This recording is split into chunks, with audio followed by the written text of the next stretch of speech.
socks are off. Flying through the hallway like a disco moth. Pitching to the couch, then I loop through the fan. My tiny whoop's grooving like a funky jam. I dip through the doorway, spin by the cab, bounce off the toaster, yeah, I meant to do that. Neighbors knocking, saying, what's that sound? It's my brush motor soul train getting down. Flying through the curtain, dancing on breeze, freestyle funk in my living room with ease.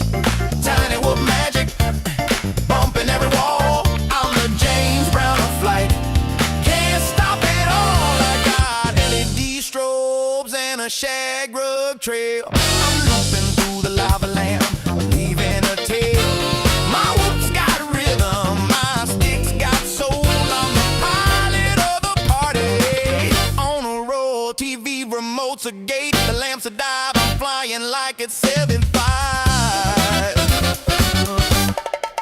No GPS, no rules, no shame. Just a funky little quad in a soul train frame.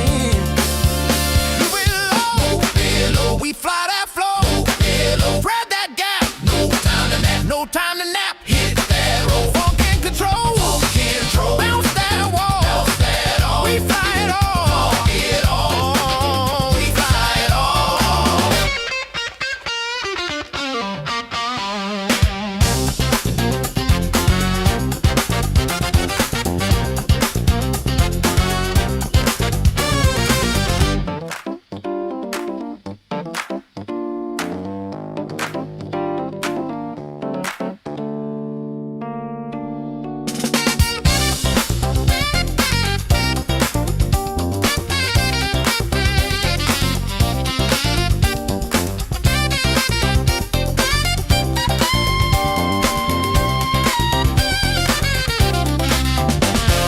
Tiny whoop love, funky and free. We fly indoors, we fly with glee. Whoop it, loop it, groove it, move it, bounce it, flip it, funk it, rip it, fly that soul, don't lose control. Tiny whoop love gonna make you whole. I thread the needle through the vinyl stacks, bounce off the mirror ball, never looking back. My quad's got soul, it's got style, it's got sass. It dips through the incense like a blast from the past.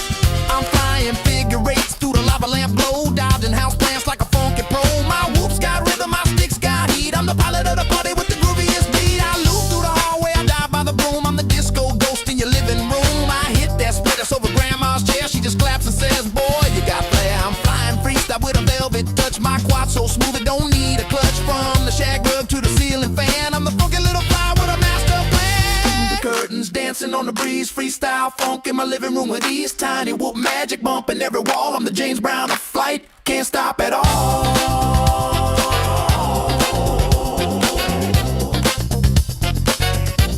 Can't stop at all. Can't stop at all.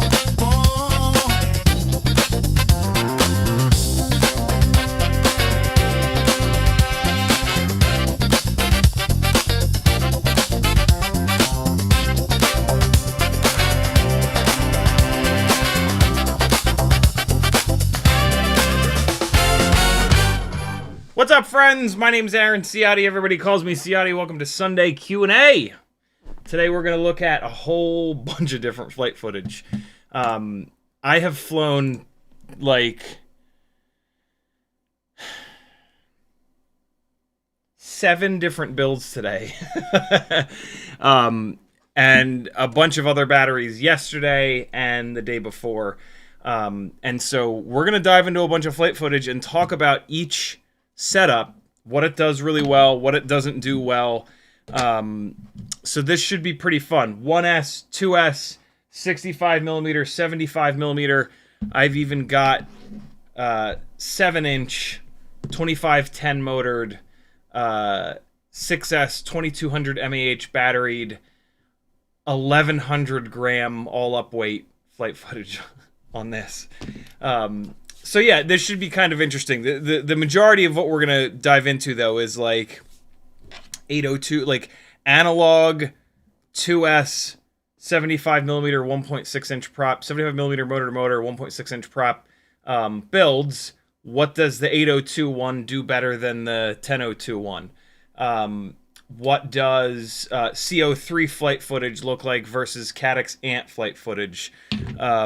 What does open prop 1S 2-inch prop look like with a Foxy or a Razor compared to all that other stuff? So yeah, this should be kind of cool to just back to back all this stuff, and see what what you like the look of better. I know what I like the feel of better, but and I try to kind of talk to you guys about as much of the experience as you get from one versus the other, so that you can kind of decide what's the best bet for you. But it's tough, right? It's really difficult to kind of make that decision. In some cases, like this, you can just take a 1S or 2S 75mm rig, drop it into this baby turtle frame, and go. That is literally what this is. This is an X12. This was a 1S 75mm rig. I took the X12 out. I put it up on 16mm tall, I believe it was, M2 by 16s with 5mm spacers and a little washer on top. Just dropped it in there. Print out whatever camera mount you need, and away you go. So yeah, you can take a 75mm rig apart and drop it into a baby turtle frame to see what the flight experience is like on bigger propellers but no prop guards. The long and short is that this goes fast and it doesn't crash well. But we'll kind of dive more into it. This also handles the wind a lot better if you live in a windy spot. But yeah, we're going to see what that looks like, and I'm going to kind of talk you through it. In the chat, the Bruce was first, Uriel was next, Bad at Drones, Matthew Wegner, Penguin, Fizz, Uke. Just going by the beginnings of your guys' names tonight. I don't know why. Kevin Sumner, except for Kevin Sumner. For some reason, I said his whole name. Rockcrawler, Christian M, because there might be another Christian. Uriel, Giddybots, Latrank, Jimmy the Cow. Who else is here? Andrew Taylor. I don't know what that last word is. Tamava, Mupshot, Rockcrawler. YouTube just did the thing. Scrolling back up. Frank Nicholas. Mr. Batch, Life Behind Bars. Hopefully I got everybody. If I didn't, I'll get you next time, I promise. If you want to talk directly to me, type at CiottiFPV. If you're talking directly to somebody else, type at and their name. And for them, their own name will light up in orange. You can type your own name into the chat and see what that looks like. It's orange with white text. If you want to support me to keep this thing going, because this is a totally crowdfunded operation, head on over to CiottiFPV.com. Join my Patreon. That is the absolute best thing that you can do. You can get on there for as little as $3 a month. And tomorrow is the last Monday before giveaways. A week from tomorrow is a giveaway live stream. There will be 3 Patreon-specific giveaways. Tiny Whoop tier, 3-inch micro brushless and Cinewhoop tier, 5-inch tier. Get on the Patreon, get on at least the $5 a month tier, and you'll be entered to win. You don't have to be on the live stream. You just a big old bag of fun stuff will show up in your mailbox one day, and you'll be like, this is pretty cool. This is like $50, $60 worth of stuff, and I only pay $5 a month. That was a pretty good deal. There you go. The 4th giveaway is for people that are watching, and we'll explain it a week from tomorrow night. But yeah, jumping onto the Patreon, you get entered into giveaways automatically, and you also support me. You get access to you get full Discord access. You get a unreleased flight footage playlist with, it might be over 100 now. Different things, half-done edits, extended cut edits, with like stuff that I would edit out.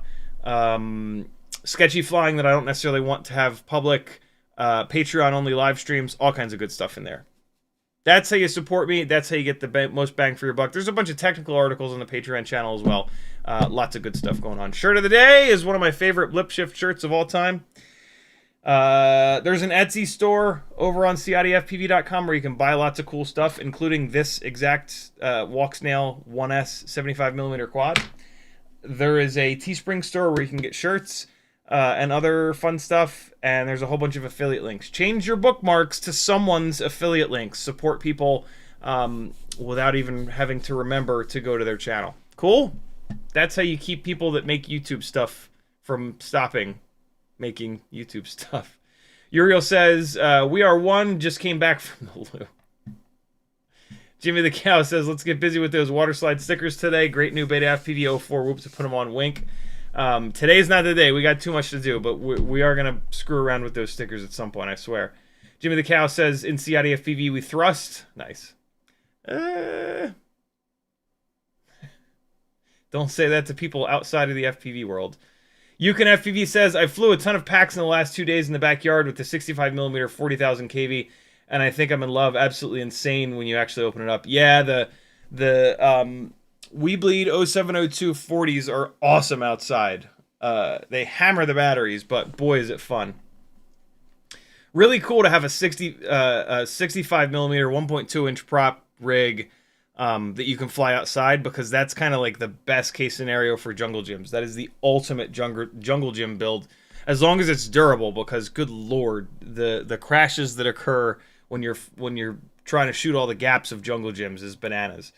Life Behind Bars says, I crashed my 75 Pro hard today, broke the ground off the camera. Now after installing a new camera, it's saying smart audio unknown and warnings that I smoked the VTX. I hope not, but it's had 846 batteries, lol.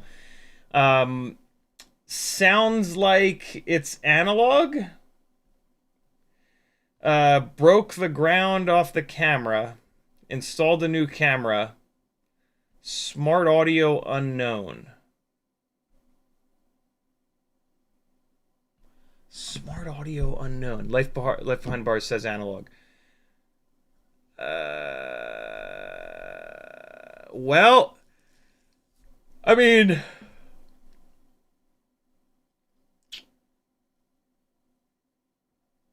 there's not a whole lot you can do. Try I want to tell you to try putting the VTX table back onto it, but that's not it. I'm pretty sure the AIO is dead, but I mean, you kind of may as well try putting the reinstall software. Yeah, you're gonna throw that AIO anyway, so update it. Pretend like you're, well, yeah, just update it to the newest version of Betaflight. That'll have the VTX table in there. That'll like refresh the VTX table. What I want to tell you to do is refresh the VTX table. One of the easiest ways to do that is just to reinstall, just update the firmware. So update the firmware, see if that fixes the problem. When it doesn't, the AIO is done.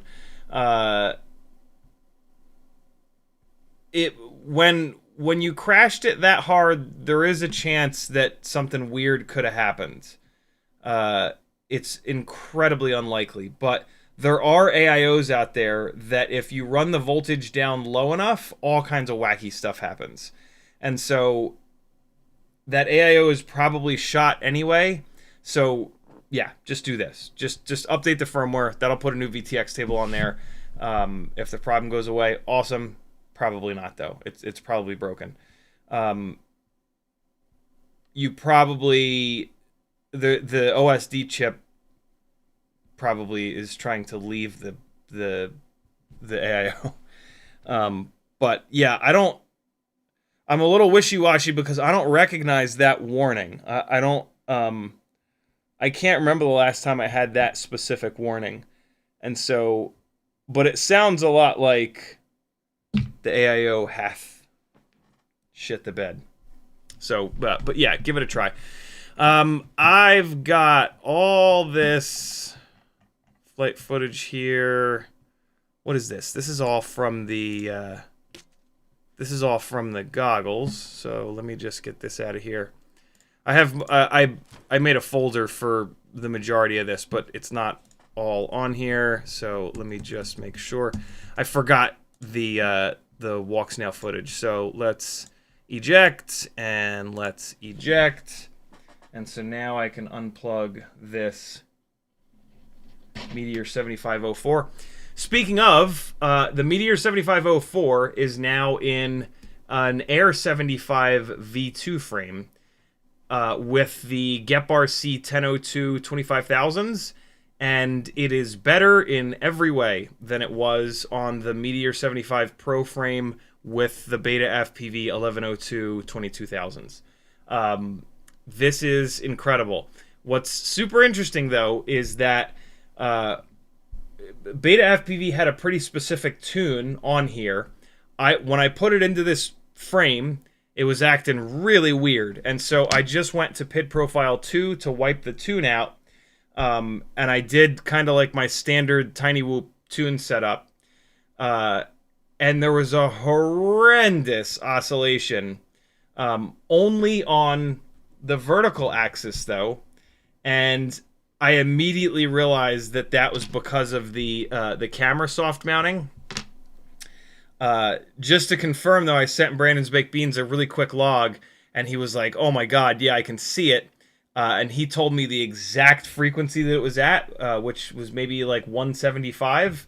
And so I put a notch filter at that exact frequency, and it completely fixed it.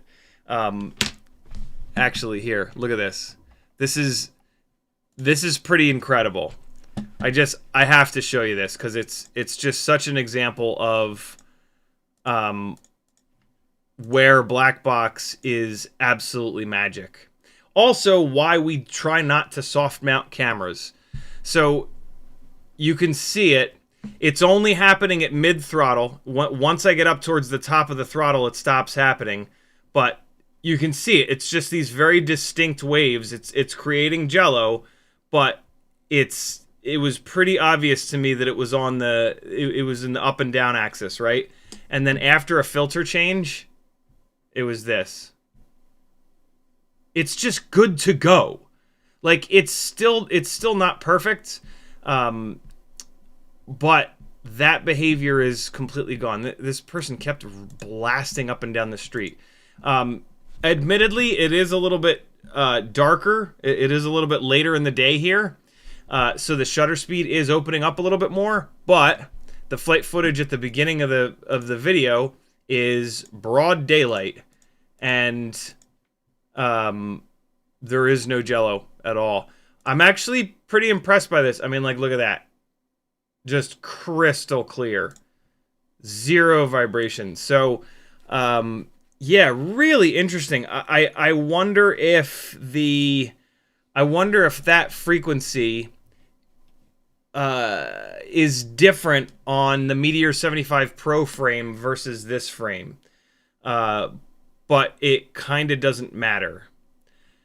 I also wonder because I didn't see a notch filter like that in BetaFPV's tune, but I wasn't necessarily looking for it. So maybe we'll plug in and I'll go back to PID Profile 1 to see what's going on with the tune that BetaFPV ships this thing with, because yeah, I mean that was like wild that it was that bad. Like, I've seen the soft mounted camera setups create vibrations like that before, but that was absolutely insane how violent that specific vibration was, and then to have it get completely removed by the tune, I was pretty impressed by that. What just beeped? Oh, that's a goggle battery that beeps. All right, cool. That is good to go. So yeah, that's the plan. Let's get. I got like one or two more memory cards that I need to just throw in here. This is from the HD0 goggles, so I need to get this copying over because we're going to look at a bunch of analog footage. My God, these two analog 2S 75mm builds are such an absolute blast. One of them's on 802 18 or 19,000s from Tiny Whoop with the 1.5mm motor shaft. The other one is on RC and Power 1002 14,000s. The one on the 802s is motor limited down to like 85%, I think. The one on the 1002 14,000 is not motor limited at all.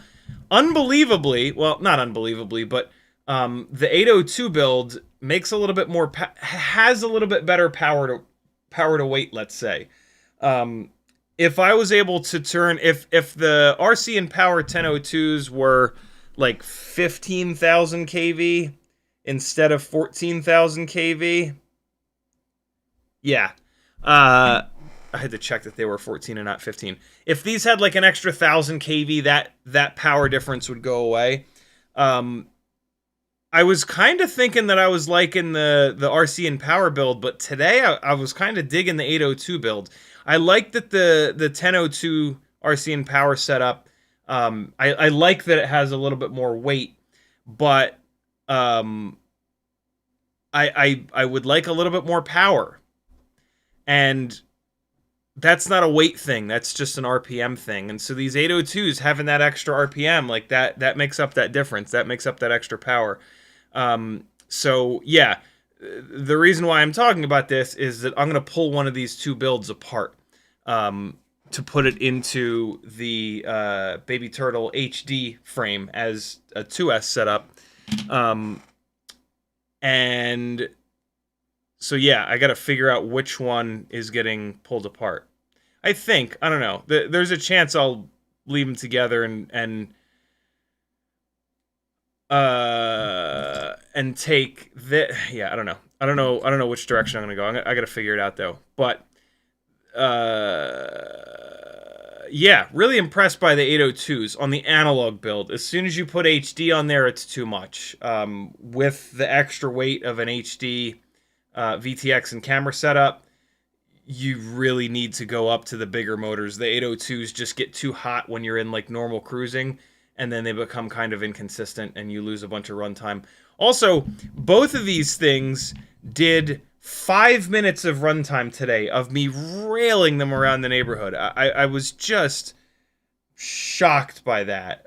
They've both got different cameras now too. They don't have Runcam Nano 3s anymore. So like I said earlier, we'll get to take a look at the two different cameras outside. I'm not going to butcher that name. I'm just going to say Cross. Kos. Kos with a 100 CZK super chat. Thank you, dude. Very appreciative of the generosity. He says, CiottiFPV, I have happy model 0802 SE. Jesus. 25,000 kV motors left from a Mobula 6. What to do with them? 1.6 inch prop, 75mm 1S whoop. Is it worth it? Yes, that's a perfect thing to do with them. They've only got the 1mm motor shaft, so they're not going to be super durable. So try not to just hammer the living hell out of it. But that is the perfect build. That is the perfect thing to do with those. Those motors do not have enough kV for a 1.2 inch propeller, or even really a 1.4 inch propeller. So 1.6 is absolutely perfect for them. 25,000 kV is a great kV for those 1.6 inch props as well. You're going to want either the GemFan 1610s or the HQ 1.6 by... What's the pitch on the HQs? Is it 1.2? Yeah. 1.6 by 1.2 ultralights. Get both of those propellers. Keep that build as light as you possibly can for the purposes of crashing. When you do crash it, the lighter it is, the less stress it'll put on the motor shafts. And yeah, have at it.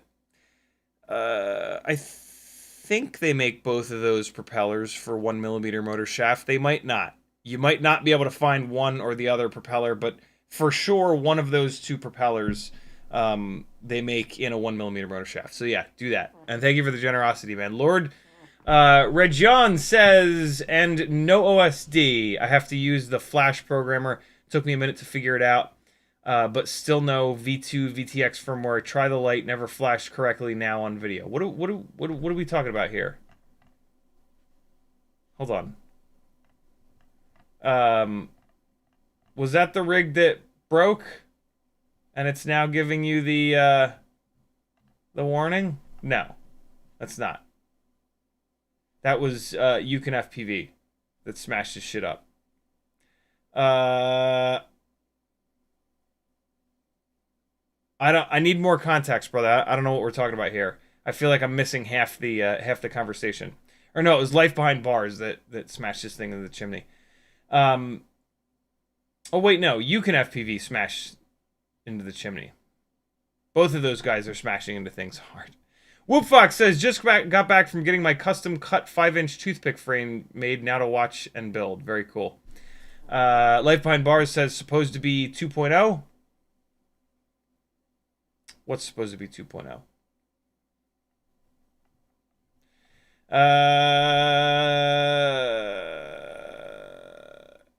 Yeah, Lord Reggiana, I feel like I came into a conversation halfway through. Oh, here it is. You tagged me previously, but you put a dot after FPV, and it didn't tag me. I know you don't know a lot about HD0, but I have a little 2-inch build on HD0 New Whoop 2S VTX first head video. But BetaFlight does not talk to it. Can't change power and no OSD. I still have to use the Flash programmer. Took me a minute to figure it out. But no V2 VTX firmware. Try the light, never flashed correctly now on video. And no video. Yeah, I tried one build with an external HD0 VTX when it first came out. It's been so long, I have no recollection of that. HD0 has a phenomenal Discord, though. Join HD0's Discord and ask your question in there. I can guarantee you somebody will be like, oh yeah, it's the Bing Bong. You gotta fling-flong it. And then you'll be like, oh, cool. Let me go flip-flop the flippity-flib. The Schleem. So yeah, but I think that HD0 is going to act just like all of the actual HD setups, where you need to send the VTX, RX, and TX, and it's gonna do the OSD, and then in your ports tab you got to have DisplayPort plus MSP or whatever set up, and then yeah, it just handles the OSD digitally. Do not quote me on that one, but I'm pretty sure that's going to be how it works. So you can look up like any HD tutorial or troubleshooting thing to get that going. FPV says, did you see the new Tiny Whoop 45,000 kV motors? Holy shit, I did not. I'm interested though. Let's see. I'm assuming it's brand new, maybe on their homepage or something, or not. Okay, it's not on their homepage. Hold on. Is it in the check this out section? It is not. Where are you seeing those? Doesn't look like those are on their website, so in theory, there's just like a post somewhere about them. Oh wow, they have a 40,000. Oh, there they are. There they are. Got them. I didn't realize that they had a 40,000 kV motor. So it looks like they've got a 40,000 kV version of the Fireflies. I'm not in love with these new motors though. They're too short, and then so you have to run longer hardware with a spacer. That's kind of maddening to me. But this is wild. Oh my god, and they're direct solder, so hardcore racing only, in my opinion. But that is pretty cool. This is killing me here. But Jesus, 45,000. Well, so keep in mind that this is 40,000. The Weebleed, Happy Model, and Tiny Whoop motors are the KV number stamped on them is way higher than they actually kind of perform, especially compared to all the other brands, VCI, BetaFPV, whoever else, RC and Power. And so 45,000 kV is probably on par with like the RC and Power 29,000 kV, the Newbie Drone 30,000 kV. And so, yeah, it's really hard to compare. But that's pretty cool. The more options that we have, the better. I just, yeah, the magnet, using the magnet wire, the winding wires forces you to direct solder, which drives me absolutely insane. That's just me though. I do need to have one of these builds that is direct soldered. I think I do. And so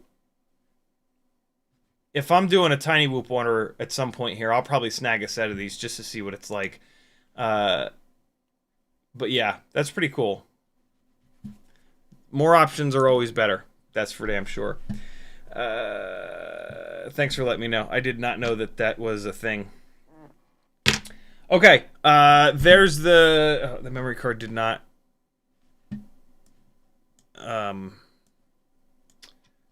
mount on the hard drive. I gotta get the flight footage off this memory card. This is the HD0 DVR footage here. Can you please work?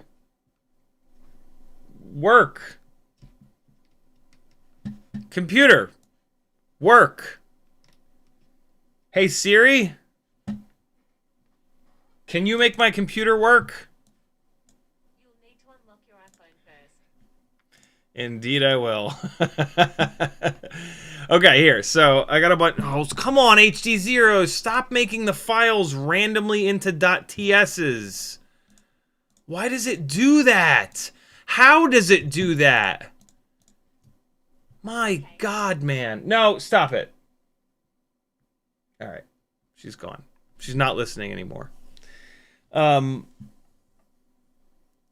that is so annoying. And there's just no, it just does it sometimes and doesn't do it other times. And it's not when you unplug the goggles. If you unplug, power down the goggles, it grenades the file. It is literally just HD0 goggles being, in my opinion, pretty buggy. They're great, but they're buggy, you know? Like, completely randomly saving the DVR footage in .ts rather than .mp4. That's like the buggiest thing ever. There's plenty of other stuff that's kind of buggy about them too. But yeah, wild. Still, you know, for DVR purposes, it's as good as it gets though. So, you know, we gotta have them. Get out of here, little fuzzy things on cable. I'll light you on fire. Lord Region says, I did put Tiny Whoop 802 22,000 kV on AIO5 65mm, and I was surprised on how more efficient they are, as in conservative. LOL, better time and don't overheat, slow rolling inside. I can see that.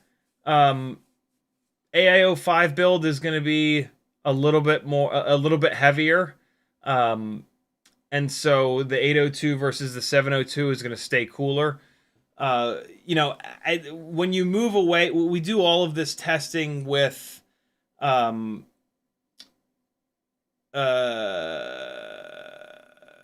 lightweight 1.2 inch prop tiny whoops. We get really dialed in on like that specific all up weight. When the all up weight changes, namely when it increases, yeah, the game kind of changes along with it. And also, you know, personally, I fly pretty hard, right? And so, like, when you slow down and you don't fly as hard, things do change. And so I'm not totally surprised to hear that you're digging that. 802s, for the longest time, we all thought were great for indoor tiny whoops. We only went to 702s like maybe a year and a half ago.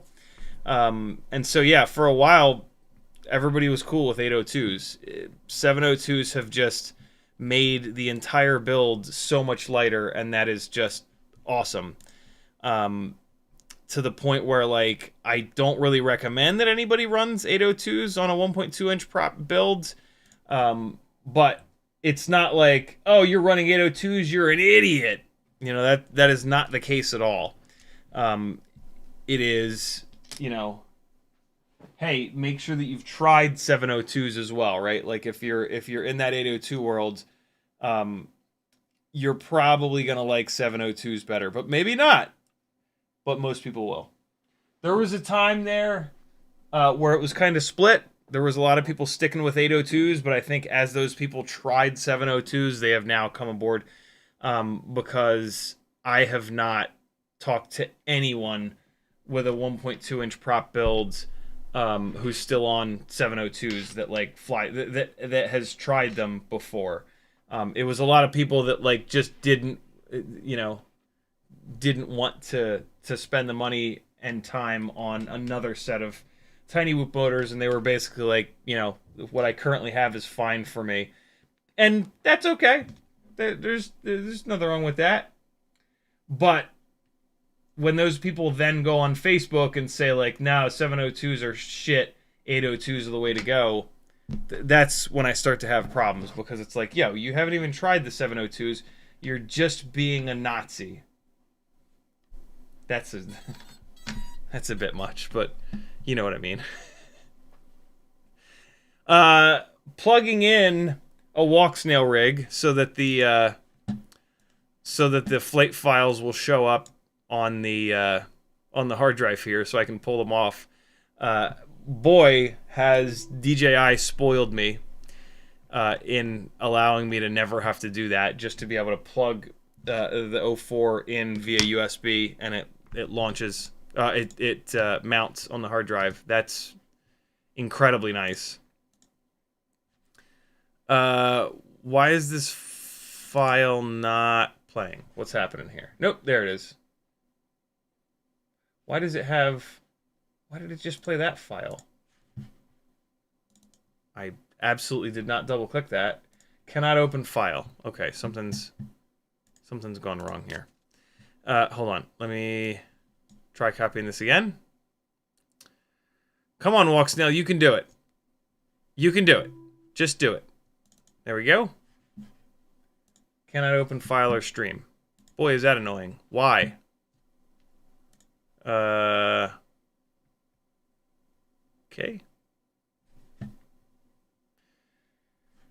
Wowee. I tried to do one thing with Walk Snail, and it shit its pants. Why? Why did that happen? I'm pretty sure that I hit the stop recording button, but apparently I didn't.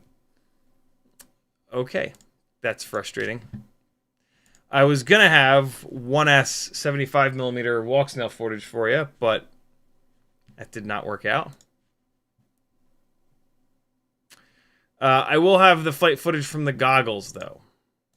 So it's better than nothing. Let me just go grab the goggles here. Oh my god, there it goes. There goes the walk snail disconnecting and reconnecting and disconnecting and reconnecting thing. Come on now. Come on, please. Please! I asked nicely. Please. Ah! There it is again. Okay. Is that all better? It's all better. Alright, we're good. Unplug and unplug.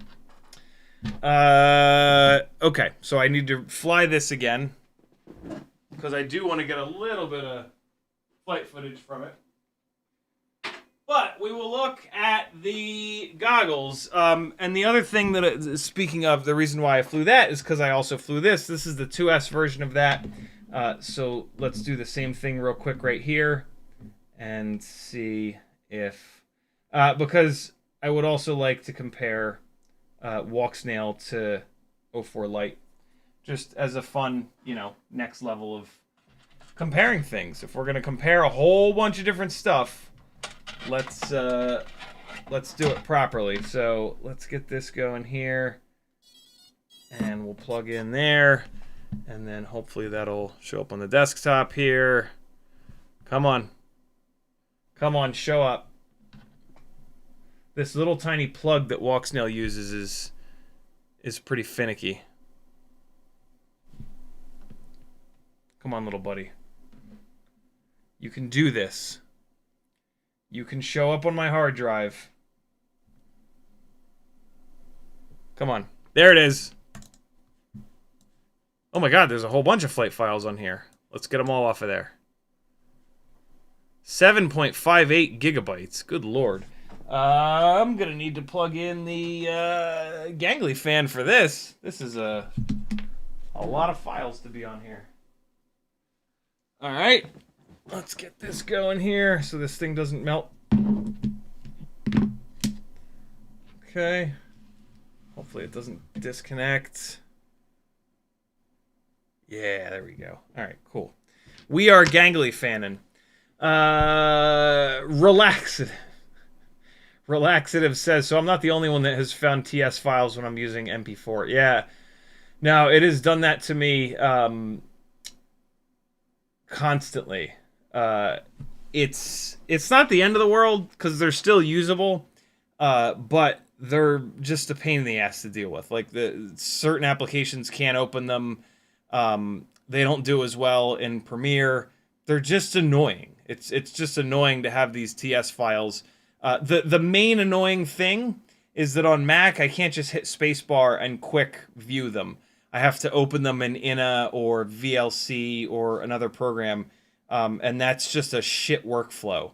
.mov, .mp4, you know, they're just way easier to kind of deal with on your computer. And you know that workflow, for me, having my workflow be as clean and like lean as possible makes a giant difference. Like trying to do all this stuff and balance it all is super difficult. Speaking of, I got a Instagram reel up yesterday. I should have also had a YouTube short up yesterday. I uploaded it, but apparently if you use copyrighted music in YouTube shorts, they can only be 60 seconds or less. And I was at almost 2 minutes. So I have to go back and re-edit that for my third YouTube short. Super annoying because I specifically edited it longer because when you look it up, YouTube says, yeah, your shorts can be up to 3 minutes. And I was like, oh, cool. So I can let this whole song play out. The song was like 2 minutes and change. Fuck.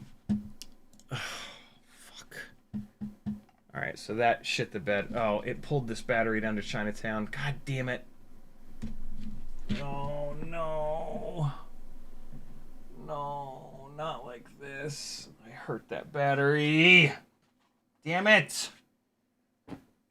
It was one of these beautiful little batteries. God damn you. Alright, hold on. It transferred some of the files, but then the battery exploded. So it transferred 3, 4, 5, 6, and 7. Let me get the rest of these going here. In theory, 7 didn't transfer all the way, so let's delete that one and we'll pick it up and pull 7, 8, and 9 over. Alright, cool. Damn it.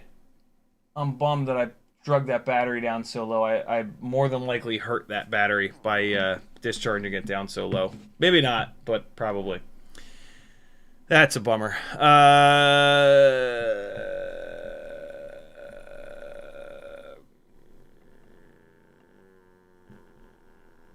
First State FPV says, I've been reading there is Jello with the Meteor75. Was that a bad purchase, or does it happen with others from BetaFPV like Air 65? So Jello is caused by rolling shutter and or high shutter speeds. When rolling shutter, all right, on a proper camera, the shutter speed. No. on a proper camera, that doesn't matter. Rolling shutter is the way that all the action cams work. And so the shutter, the sensor is a rectangle or a square. And then so if you want to let less light in, you'll block more of this rolling shutter that rolls through. I think it rolls top to bottom. And so if you were to open your shutter up to like if you were to run 30 frames a second and open the shutter all the way up to 1/30th of a second, it's going to let through a big chunk of the image. Okay, that's done. Let me delete these. And all right, so it's going to let through a big chunk of the light coming into it all at once. And you're really not going to have Jello issues in that scenario. Where you start to have Jello issues is where the camera only lets through a little slit. And so it rolls from top to bottom, letting through just this little slit of the light that's coming into it. And so what can happen is these things are always vibrating, always. Sometimes they're just vibrating a little bit, but they're always vibrating. So if it's vibrating the image, right? If it's vibrating the image and you only let through this little slit, as that slit goes from the top to bottom, you're going to get waves because everything is shaking, right? And so you're going to get these little waves, but these waves are going to show up like that, like this weird, very obvious thing that we know as Jello, right? And so the solution to Jello is less vibrations or slower shutter speeds. So what happens a lot is you get Jello in the middle of the day. In the middle of the day, the sun is bright, and so the shutter speed has to slow down, especially if you're not using an ND filter, because even at the lowest, least sensitive ISO setting of 100, it's still a lot of light. So you'll see shutter speeds like 1/600th or 1/640th of a second, 1/800th of a second, 1/1000th of a second. Those are shutter speeds that are only going to let through this little slit. And so those are shutter speeds, and higher than that, those are shutter speeds that you're in the danger zone for Jello.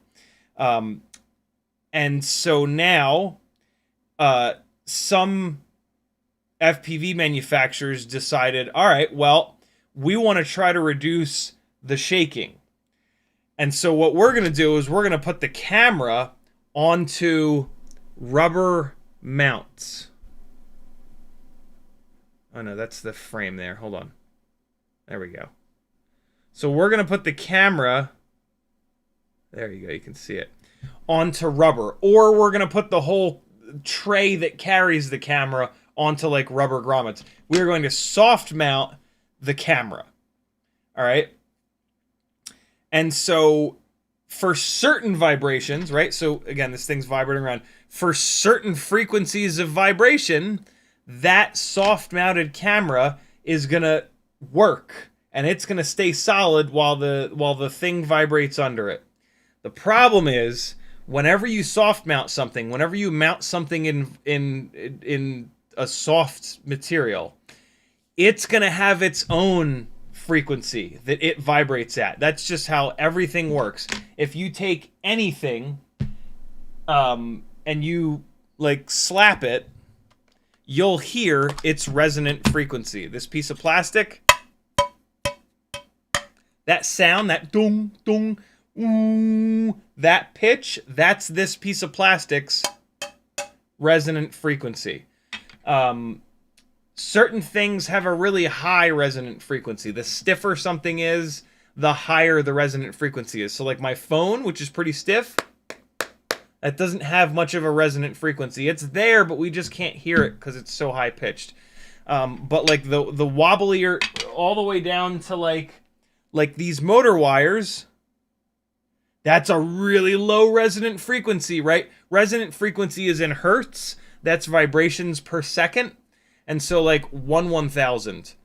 So So that's like 4 hertz, like 1/1000. That went up and down about 3 or 4 times. So that's these wires at this length have about a 4 hertz resonant frequency. That's too low to hear. You can't really hear anything below 20 hertz. And even at 20 hertz, you got to move a huge amount of air to be able to hear that. And so this, for example, this BetaFPV canopy with rubber-mounted camera setup, this soft mounting setup, I should say's resonant frequency is pretty much exactly, I have to look it up in the messages that Brandon sent me, 148 hertz, because the black box log that I sent, here, I'll show you. This black box log that I sent Brandon with this camera mount setup, this is a perfect time to dive into the flight footage. Although I got like one more file to copy over. So I might as well get that going real quick. Yeah, this camera's resonant frequency is exactly at this frequency that Brandon was able to see in the black box log, and you're about to see in the flight footage. What the hell? Where's the file? Was that not? That's not the memory card. Oh, come on, Canon, you motherfucker. Hold on.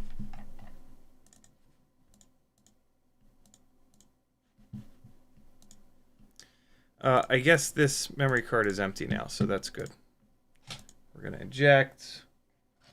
That's this memory card that I needed. Oh, God, that one flew across the room. Anytime now, you giant piece of dog ass. There we go. Grab this other memory card before it disappears forever. Okay. What is this? What is this? Oh, right. That's the memory card for these guys. There it is. So yeah, every single, and so if the motor propeller frame combination vibrates anywhere near the frequency that your soft mounted camera platform has as its resonant frequency, that's going to cause a massive problem, and it's going to feed back into the PID loop, which is the situation that we had here, and it's going to try to vibrate itself to death, because the PID loop, the error correction loop, it doesn't know what a good vibration is and what a bad vibration is. It just knows vibrations, and it just knows to try to filter them out or fix them. Well, no, the error correction, the PID loop is not going to filter shit out. It's going to try to fix it. So basically what was happening here is the camera started vibrating front and back like this, and the PID loop was like, oh shit, every time the camera vibrated back, the PID loop would push with the rear motors, and then that would push the camera forward, and then it would push with the front motors. And so the PID loop was feeding back the vibrations from the actual camera itself. And that's what Brandon was able to see in the black box log. And then when we filtered that specific frequency out, the problems went away. Believe it or not, the vibration is still there. Like, we learned what this soft mounting setup's specific resonant, I think it's called a mode. I think it's called a resonant mode, is, and that's 148 hertz. And so in theory, on any build that you put this BetaFPV setup, you can drop a notch filter on 148 hertz center with a cutoff of 125 hertz, and it'll eat that resonant vibration. There was not, that notch filter was not present on the stock tune that this came. Well, before I say that, let's just plug it in and look. Because out of the box, this thing did not have that problem. Out of the box meaning Meteor75 Pro frame with 1102 22,000 kV motors and 1.8-inch propellers. That specific combination either had that filter and I didn't see it, or for some reason it doesn't need that filter. What it could be is that motor prop frame combo doesn't have any kind of a vibration close enough to 148 hertz to get it all excited and get it freaking out. Man, this fucking computer and OBS and Canon is just having a real tough time, and it is ultra annoying. Ultra annoying.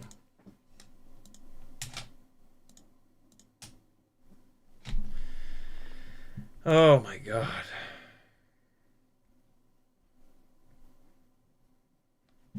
Come on, you anus.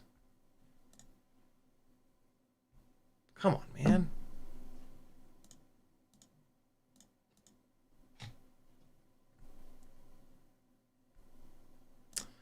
Okay, there it is. All right. So yeah, there you go. GX034. Okay, so this file is now off of there as well. And let's delete that. And so here comes the flight footage of that happening. So it's going to be here in DJI, and it's going to be out in front of the house. So check this out. This was after I moved this Meteor75 Pro out of the out of the 75 Pro frame, and I put it into the Air 75 V2 frame. And so this was the first battery. This was completely insane. Obviously, there's a huge problem. But like, it wasn't flying away. And so that's how I knew that it wasn't like you won't really get if the camera itself is vibrating. That's different than the quad having its own vibration that it's going to feed back into. And so like the quad was kind of flying fine, but then the video just looked like this. And that's how I was pretty sure it was just it was mainly the camera itself that was kind of vibrating around. If the quad is trying to fly away, like if this camera was heavy enough, it would have caused enough vibrations for the quad to try to fly away on its own, but it's not. And so like that's one of the ways that you can tell that it's like a vibration in your camera versus a vibration that is the quad itself. God damn it. Why is encoding overloaded? There's no reason for the encoding to be overloaded. The processor is running at 48%. Like, stop. What are you doing, OBS? My God, man. So then I sent that black log to Brandon, and he had me put this filter on here, and this is the result. So the camera is still moving around, but it's not, the quad is not amplifying the motion in the camera. This is also later in the day, so the shutter speed is open more. And so like what we can kind of do is wait until I'm pointing towards the sun. And we want as much light in here as possible. So it looks like up here, I pointed upwards, I think. The more light going into the camera, the faster the shutter speed is going to be. So in theory, there we go. So if we come into here, this is where it will have slowed the shutter speed down as much as possible. We got loads of motion blur. Now, it is adjusting the camera quickly because of all the darkness, but we got all this light coming in here, and I'm moving slow, but there's still, I could just kind of tell you that there was significant amount of motion blur. The camera hasn't adjusted yet. It's still, the whole frame is still black here. So the camera has not slowed, the shutter speed has not slowed down yet, but we've got all, when I start to move the camera quickly, we've got all this motion blur. So in fairness, this is late enough in the day that the shutter speed is quite a bit slower, But still, today I flew this thing in the bright middle of the day sunlight, and this looks great. There's no motion blur at all because the shutter speed is quick, right? Like, look, that's me turning it over. Like, I'm moving the camera quite a bit, and we've got no real motion blur. A little bit, just a little bit here, but nothing like what we just saw a second ago, right?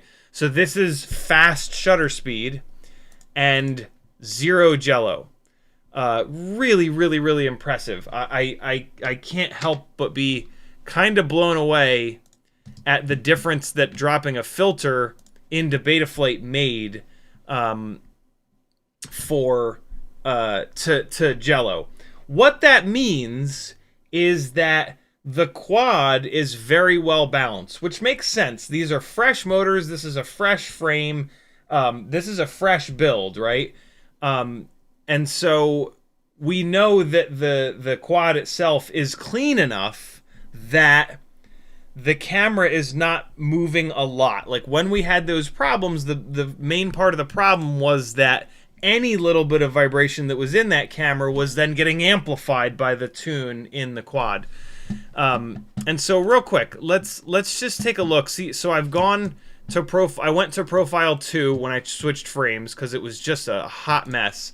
Let's go back to profile 1 and just take a quick look. So I had started to pull the PIDs down to try to tame the damn thing. But that didn't help it, which is why I then immediately took a black box log. And so this, I just wanted to put it back where it was. So if we come... What? I thought it was supposed to change these with the different profiles. Oh, man. I didn't know that. Okay. Well, the stock tune is gone then. What is that about? I could have sworn that the filters changed with the profile. Well, apparently not. Not the end of the world, but they did not. What I can tell you is that Betaflight did not have this gyro notch filter dropped on this frequency. I don't think they had anything, unless they've got it somewhere in the CLI. Brandon, you're in the chat, right? Is there something in the CLI? Like, could they have had... Oh, Brandon says the right side of the filters page is profile dependent. Okay. Could they have had something in the CLI? Like, what if I just type get filter? Gyro filter debug axis, input filtering mode. Like, I would love to know why... My assumption is that... I'm not going to find anything in here. My assumption is that the bigger, heavier frame and the bigger propellers, for whatever reason, either one of two things. Either they didn't have a quick enough response time to feed back into the camera soft mounting's resonant frequency, and so they didn't have the ability to make that situation worse, or they just weren't vibrating close enough to that 148 hertz to excite the camera into vibrating more. It wasn't until I put it into the smaller frame with the much more powerful motors, much higher kV, that it was all of a sudden able to kind of do that. Brandon says, I don't know anything about the stock tune. I guess I can look at what you had before we changed. Oh shit, that's right. I sent Brandon a black box log with maybe with the stock tune. Maybe not. Oh, this is getting bad. Come on now. Stop. What is the... Hold on. What is the encoding here? Why is it... How can I change your encoding? OBS. Is it in here?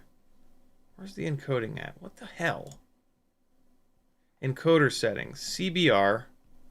I think that's the most efficient one. 6,800 kilobits per second. I guess I could drop that down, maybe? CPU usage preset. Very fast. Higher equals less CPU. I guess I could go to super fast. Profile high, tune none. Huh. Annoying.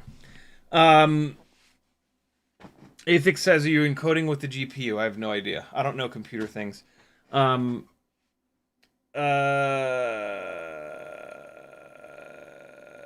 says, I think it had 2 count dynamic notch at 300 Q factor before I had you turn them off.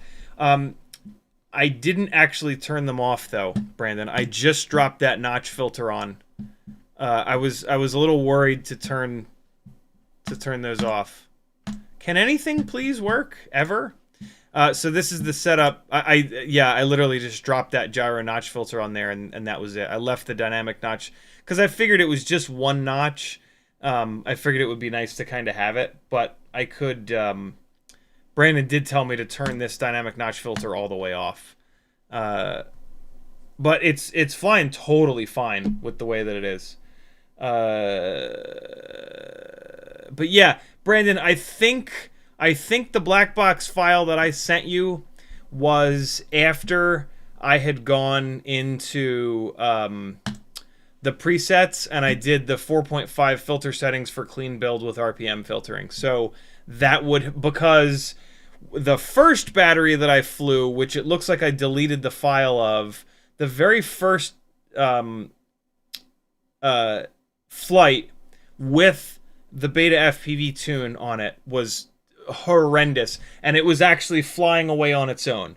When I went to the 4.5 filter settings for clean build with RPM filtering, and then I turned the RPM harmonics down to from 3 to 1, like Brandon always tells me to on plastic frame builds, all of a sudden it was flyable, but it had that massive camera vibration. So it was flying fine, but the camera was going bananas.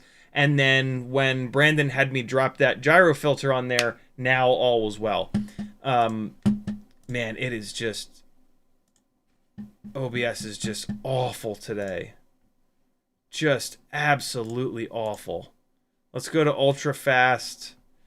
And I guess I'm going to go down. Let me try going down to 6,000 kilobits per second. Maybe that'll help. I guess the lower bit rate in theory will help. I don't know. I don't record, no replay buffer, primary YouTube server, none of that will matter. It's overloaded again. I'm pretty sure the problem is Canon's shitball fucking software. Because I never used to have these problems, and then when the Canon software started getting really, really bad, all of a sudden I started having all these issues. But whatever, I just changed a couple things. Maybe they'll make it a little bit better. So yeah, that was the situation with this thing. I wish that it hadn't deleted those settings, because I would love to look at what this... Does anybody happen to have a Meteor75 Pro O4 floating around? Oh man, it's still fucked up. I mean, well, fuck it. Here, let me try something. Instead of CBR, let's try VBR. Maybe that'll be better. Maybe it'll break everything. Maybe not. All right, there it is. Now it's on variable bit rate. Hopefully that's better. Probably won't be. So yeah, that was like kind of an interesting tune. And again, I couldn't believe the difference that one gyro filter made. Oh wow, it's way worse, isn't it?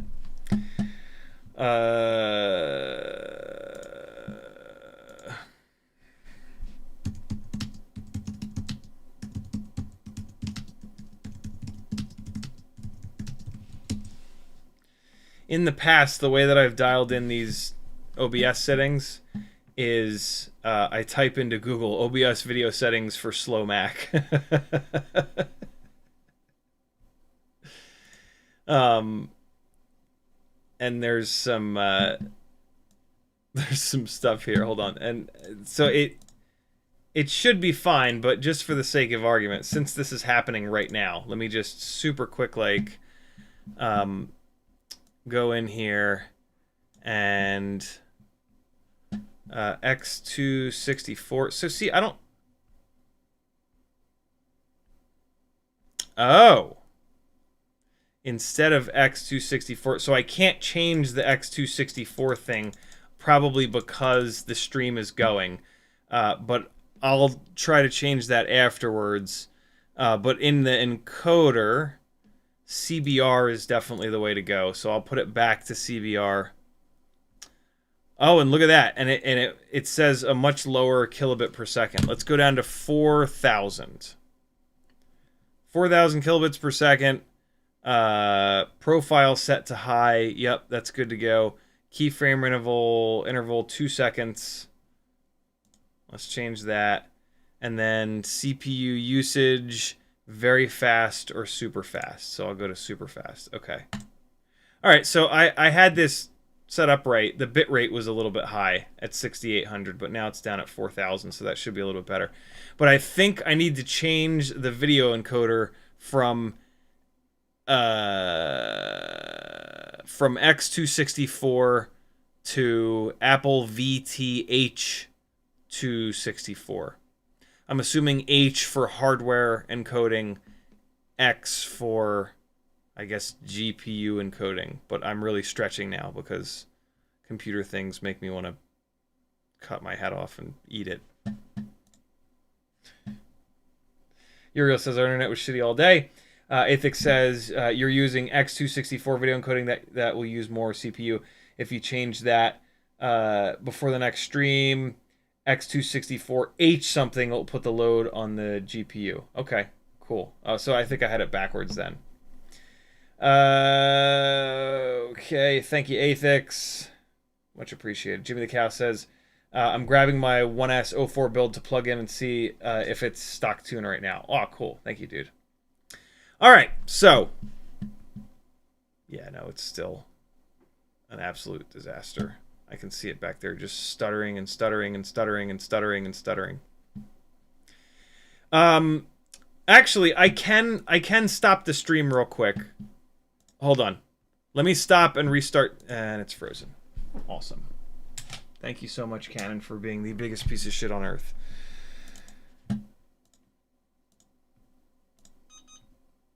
My setup was so incredibly stable before the before one of the updates.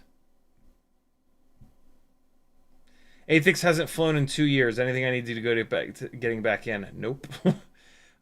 It's been low-hanging fruit for the last... I'm sorry. The low-hanging fruit was all gone 2 years ago. So it's been very subtle changes. You're pretty much to go right back in. Hold on. Let me stop the stream and restart the stream so that I can change that setting real quick. I'm super interested to see if it'll help. If I screw this up, I'll see you guys tomorrow night. But I won't. All right, hold on. So, okay. Be right back.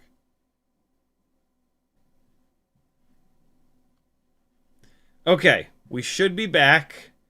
And now it's on. Let's just double check here. Now it is on Apple VTH264 hardware encoder. Cool. All right, so let's see if this is any better.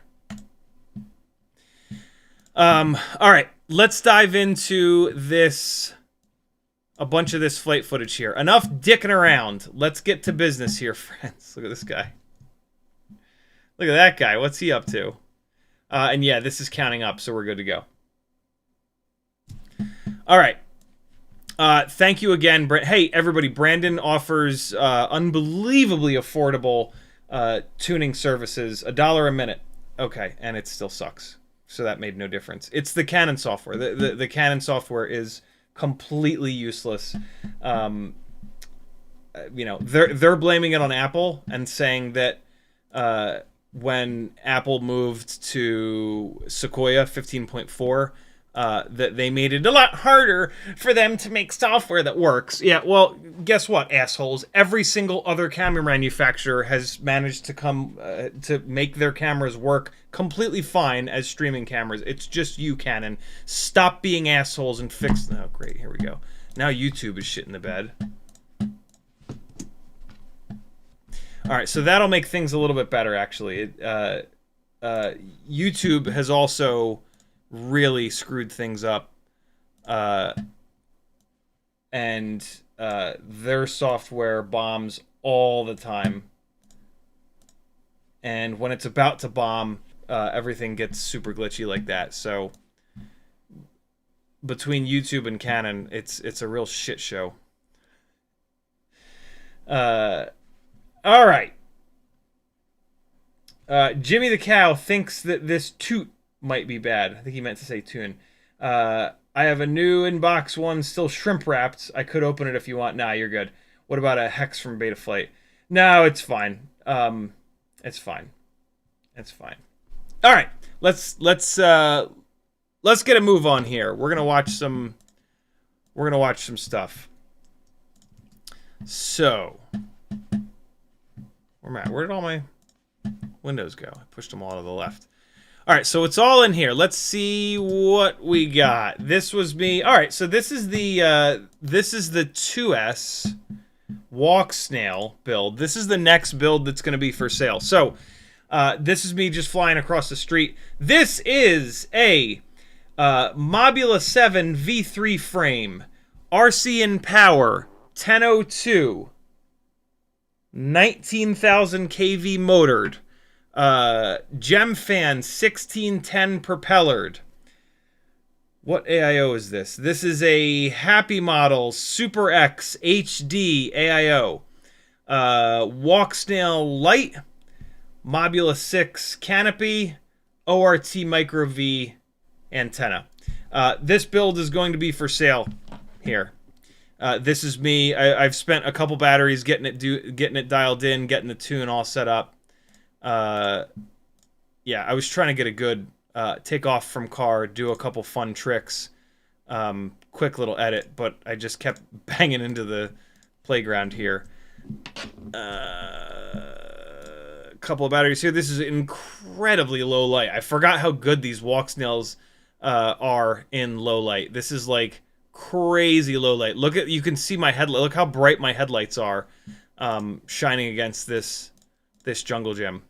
Also, the amount of digital video noise is crazy. Look, the sun is completely below the horizon, so this is blue hour. This is not golden hour anymore.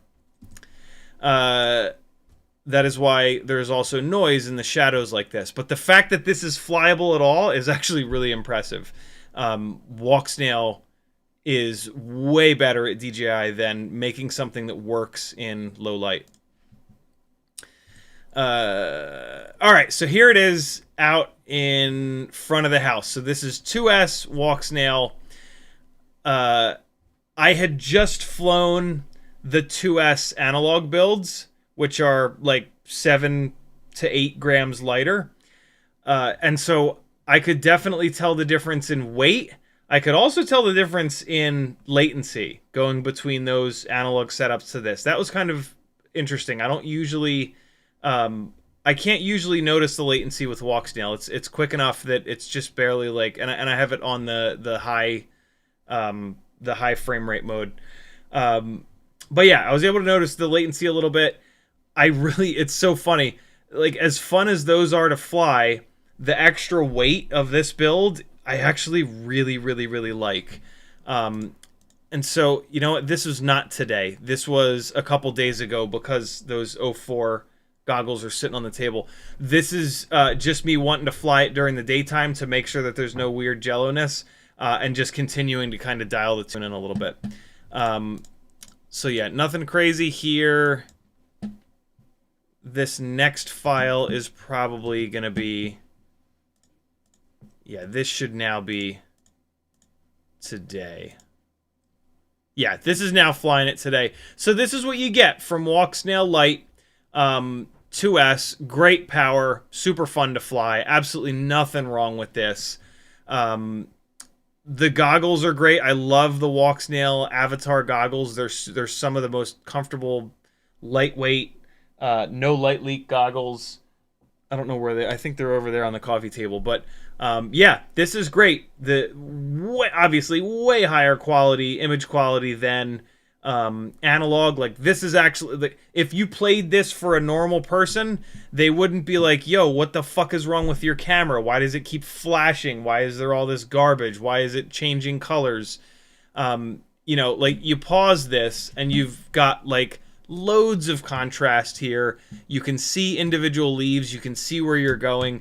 This Walksnail footage with some minor touching up, and you push the contrast a little bit in Premiere, it actually looks really decent. Does it look as good as DJI 03 and 04 footage? Absolutely not.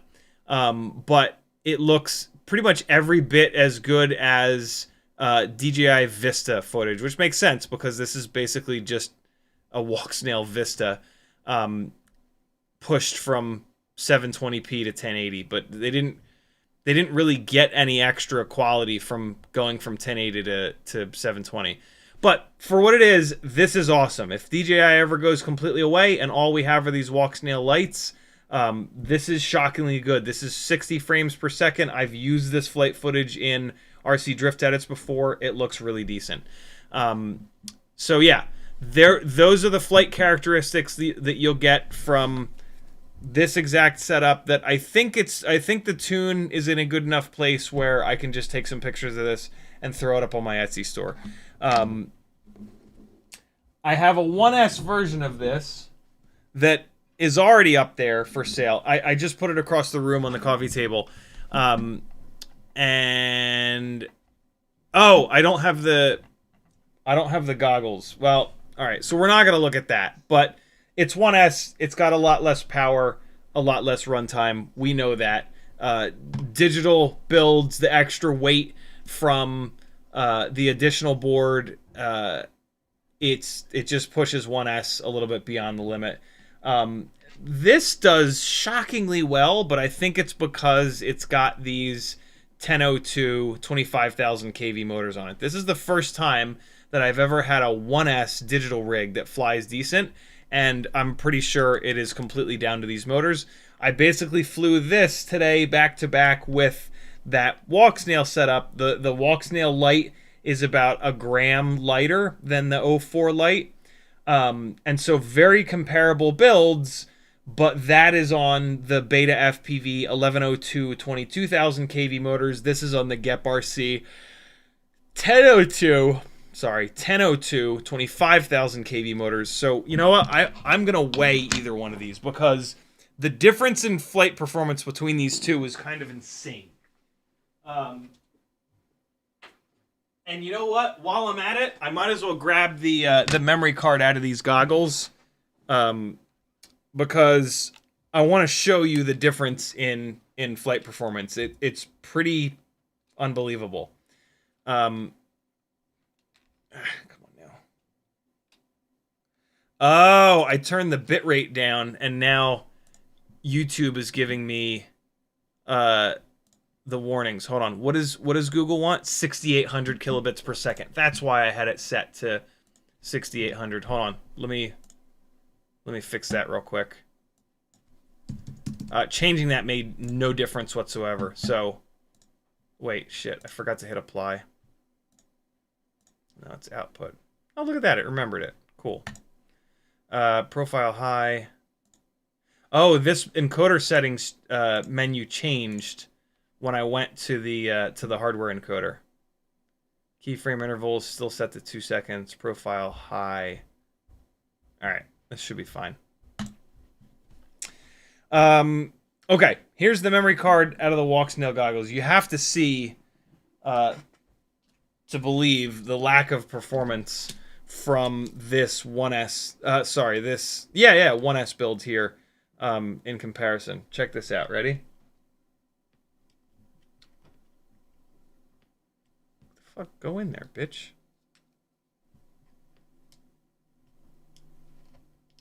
What in the fuck? What happened to you? All of a sudden, this adapter won't fit. Oh, a piece of plastic broke off on the edge here. Ah, there it goes. Okay. All right. So it will have been the last file. Are those 1S? Here you go. Why do those props look kind of green? Doesn't that look green down there to you? No, it's definitely not green. So here is the Walksnail 1S build. Let me same, not the same exact frame, but similar frames. Where's the OSD? Why is it not? It's supposed to record the OSD, I thought. This build that you're watching right now is 32.6 grams. The Meteor75 O4. What? Okay. 32.6 for the Walksnail build versus 33.1 for the O4 build. I can't believe those are so close in weight to one another. I'm really bummed that there's no OSD here. I was really looking forward to seeing the OSD. That's kind of annoying. I guess I have that turned off in the goggles. So these two builds are pretty different.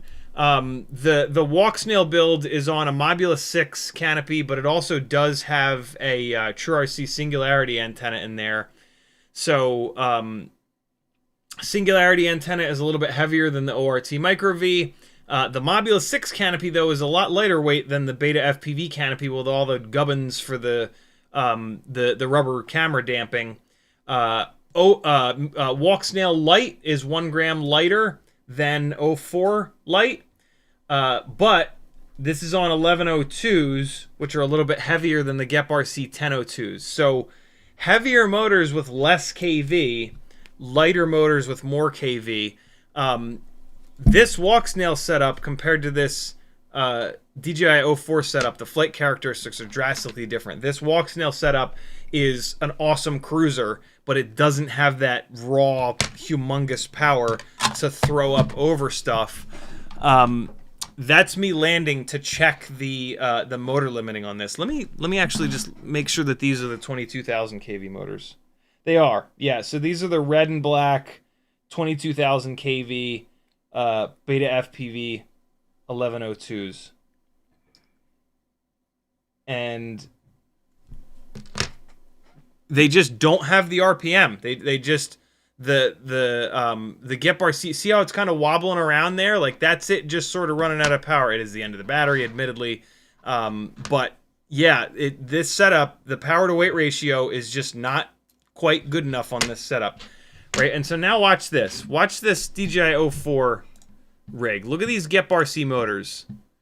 So we're gonna go in here, and I should have it. Yeah, here you go. I could not believe the performance of this thing. At some point, I'll go full throttle. Look at this. Yeah, up above the rooftops. That wasn't that big of a blast. Hold on. We'll get a big old blast in 3, 2, 1. Sometimes that works. Here we go. Yoink!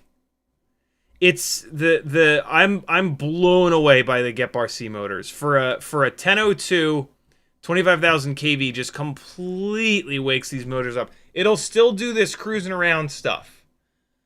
But my God, that extra kV is just so good. Still wobbling a little bit, still kind of running out of power. That's what like you get with 2S is you get rid of any of that like little weirdness. But my God, if you've got 1S 450 batteries kicking around and you don't want to sell them and do the 2S thing, these GEPRC 1002s are really like the savior of bigger 1S builds. Still lots of float there. Yes, the HD system adds a bunch of weight, but it's still it's still pretty lightweight. And so yeah, drastic difference between what's really insane is that the BetaFPV 1102 22000s used to be like so good, and they're still pretty good, but man, these GEPRC motors just totally changed the game. So that's kind of nice. We are at 1 minute and 44 seconds, and we just got our first low battery warning. So yeah, runtime is still definitely an issue. To get the runtime back, you got to up the voltage. This is asking so much from 1S. This is, and like we can really tell by how much the voltage sags, right? Like I came into land at 2 minutes, and as soon as I started to hover it, the voltage jumps all the way back up to 3.5. You know, that's just sort of a surefire sign that we're asking too much from that battery voltage. But you know, these GEPRC motors on a slightly lighter weight rig would be just ridiculous. You know, that would arguably be the best analog 1S 75 millimeter motor to motor 1.6 inch prop kind of setup. I did not settle on that setup because the Treetoppers are kind of good enough, right? And so this is the 1S 75 mil setup that I've chosen to leave together because the 802 Treetoppers are like I said, they're good enough. And this is not a build that I'm going to fly all that often. And so when I do go to fly this, it's not going to disappoint me. But I had two identical setups here, one with these GEPRC motors, and I did like it a little bit better with the GEPRC motors. But these GEP motors, I want to use them on other 1S stuff. This is next. This is going to be a really cool comparison that we do with this guy. Maybe I'll do it tomorrow and we'll talk about it tomorrow night. Maybe we'll talk about it on Wednesday. But I'm really, really, really excited to compare the BetaFPV 1102 22000s to the GEPRC 1002 25000s on an open prop setup. I've done that. I haven't done a head-to-head comparison with them on a Tiny Whoop, but I kind of have. Like, I have run the BetaFPV 1002 22000s a bunch, and they're totally fine. There's nothing wrong with them, but they don't have that, like, extra little bit where you're like, ooh. They don't make you go, ooh. They just kind of work. You know, on this walk snail setup, they're dragging around that extra weight, and so that's kind of tough. But like the BetaFPV 1102 22000 on an analog 1.6 inch prop Tiny Whoop, like they're totally fine. They're even better on a Meteor75 Pro setup, the bigger frame, the bigger propellers. But the problem with that setup is that frame kind of sucks. It makes you run an AIO that's undersized. And, you know, I really like the X12, which is actually slightly oversized, so you can't use the X12 in that scenario. But, yeah, there's that. Again, the Treetoppers are a great choice, and they keep it nice and light. If you're going to have a 1.6-inch prop Tiny Whoop like this, inherently, it's sort of an indoor-outdoor build. If you want all outdoor, go 2S. But if you want a 1.6-inch prop Whoop that can do indoor and outdoor stuff, do the Treetoppers. They'll keep the weight down, right? You don't have big, heavy 1002 or 1102 motors on here. The Treetoppers are 33,000 kV, gives you enough power, and you can have something like this that absolutely will work indoor and outdoor. You can even run this on a 300 mAh battery, and it'll work. That's probably what you would want to do inside the house, is shrink the battery size down.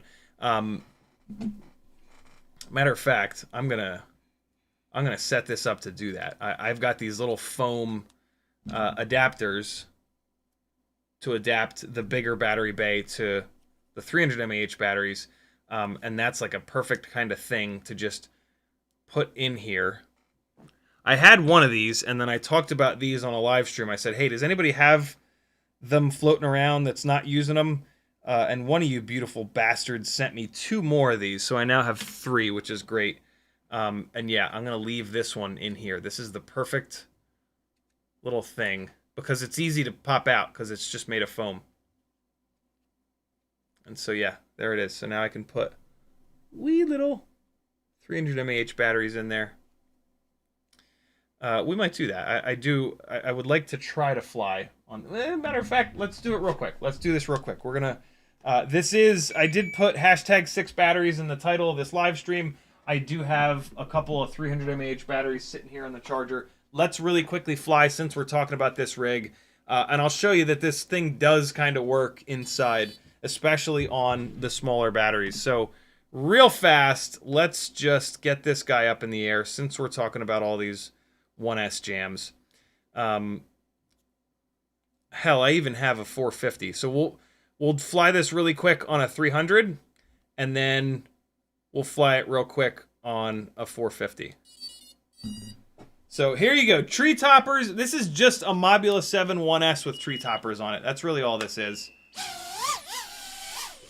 And it's good, man. Like, this works. It's not as good as the 65mm build inside the house.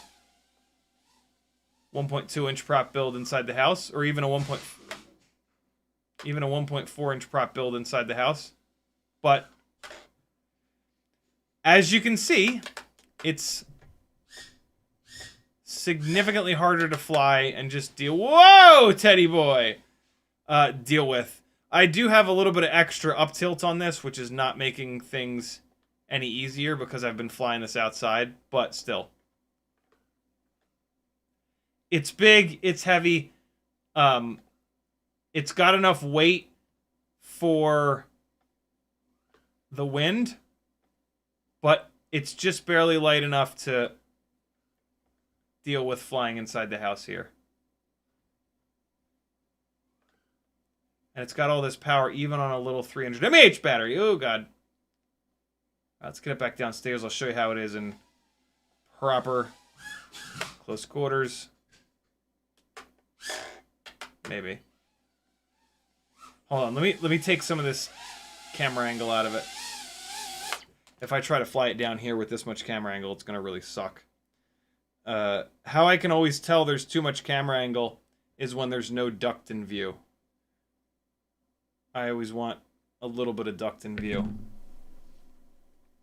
Well, that's a little too much, but whatever. If I'm going to fly it inside.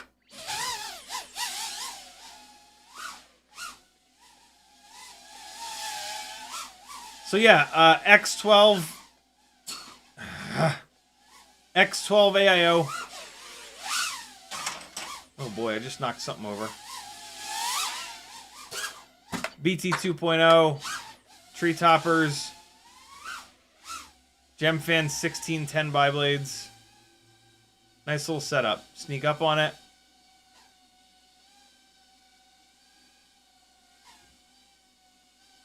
Mobula 6 ball sack canopy. ORT Micro V.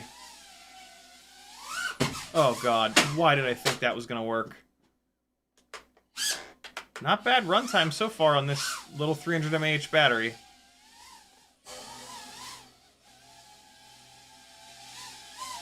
Even with the little battery,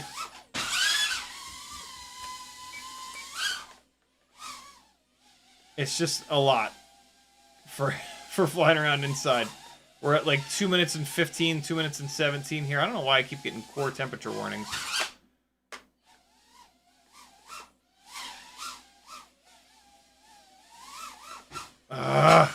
Yeah, see, it's just, there's just so much momentum. See all that? Like, I turn it, and it just kind of keeps going.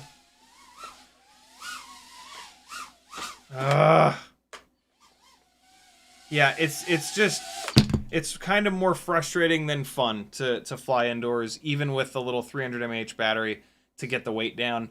You know, outdoor build. I'm not gonna fly a 450 with it. It's if it was that difficult with the 300, it's gonna be excruciating with the with the 450. But again, this is fun outside. The Treetopper motors really did change my mind on the 1S 75mm stuff. And so, yeah, absolutely nothing wrong with this, but it's, and if you're desperate to have an outdoor, one thing that does both outdoor and indoor, this is not a terrible choice, but I think you're going to be a lot better off with a high KV, high power 65mm rig, because a powerful, lightweight 65mm setup inside the house is brilliant. And then outside, it just gets pushed around a little bit more by the wind. This thing kind of sucks inside the house, and then it's okay outside. It's not brilliant outside. 2S is brilliant outside. And so, yeah, one rig to rule them all, as always, is not really going to happen. But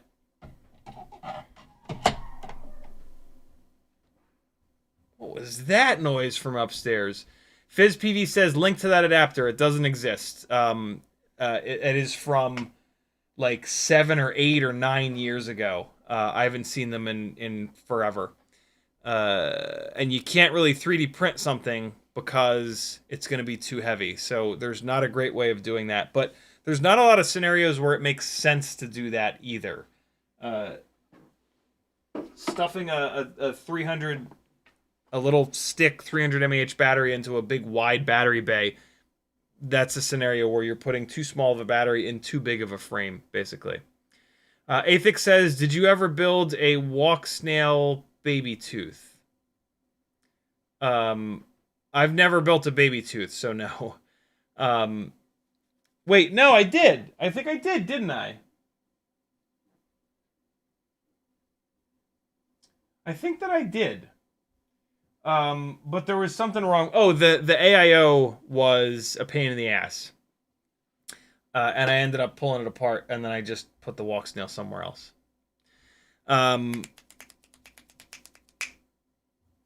Flip Flop says, nice house. Yeah, my partner Maggie had a shitload of equity in the very first house that she bought up in Athens, Georgia. And so when she sold that, she had a lot of money to buy something. And we were looking for something where her 2 kids would have their own bedrooms, and we would be in a good school district, and this is the best that we could find. We spent, I say we, she spent more than what we were kind of hoping for, but we had to do something. Time was running out. And so, yeah, this place is far too fancy. Far too fancy and nice, but, you know, hey. We could die tomorrow, so live it up, I guess. I don't know. I'm perfectly happy living in 800 square foot apartments, which is kind of what I have in the basement here. Not 800 square feet, but yeah. For some people, a giant fancy house is a big deal. Maggie's not necessarily one of those people, but yeah. Some people will look at this place and be like, oh my God, it's amazing. And I'm just like, it's a lot to clean. And there's a lot of stuff that is expensive to fix, but okay. You know, like I'm just not of that sort of mindset. Okay, so that I think is all of the 1S stuff. We talked about the walk snail setup. We talked about the DJI O4, again, what this is a Meteor75 Pro transplanted into an Air 75 V2 frame with the GEPRC 1002 25,000 kV motors. These motors are just awesome. So good.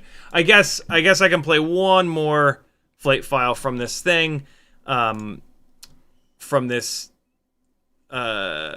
spot that... So Maggie does these writing retreats from her to when she has to write big long papers and whatnot, and so, or just it's one of the ways that she got through her doctorate program to be able to get the amount of work done that needed to get done, and so now that she has her doctorate, she still works on papers with different teams of people, and she's working on one of those papers now. So her and 3 friends did a little writing retreat this weekend, and they invited me up last night into this morning.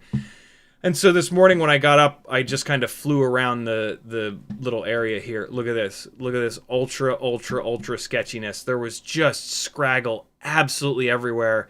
And like I was kind of being careful, but like I wanted to get, so what I want to do with this O4 light footage is put together a super bare bones little edit and send it to the people that rent this house out and say, hey, I just did this with a little for fun toy drone.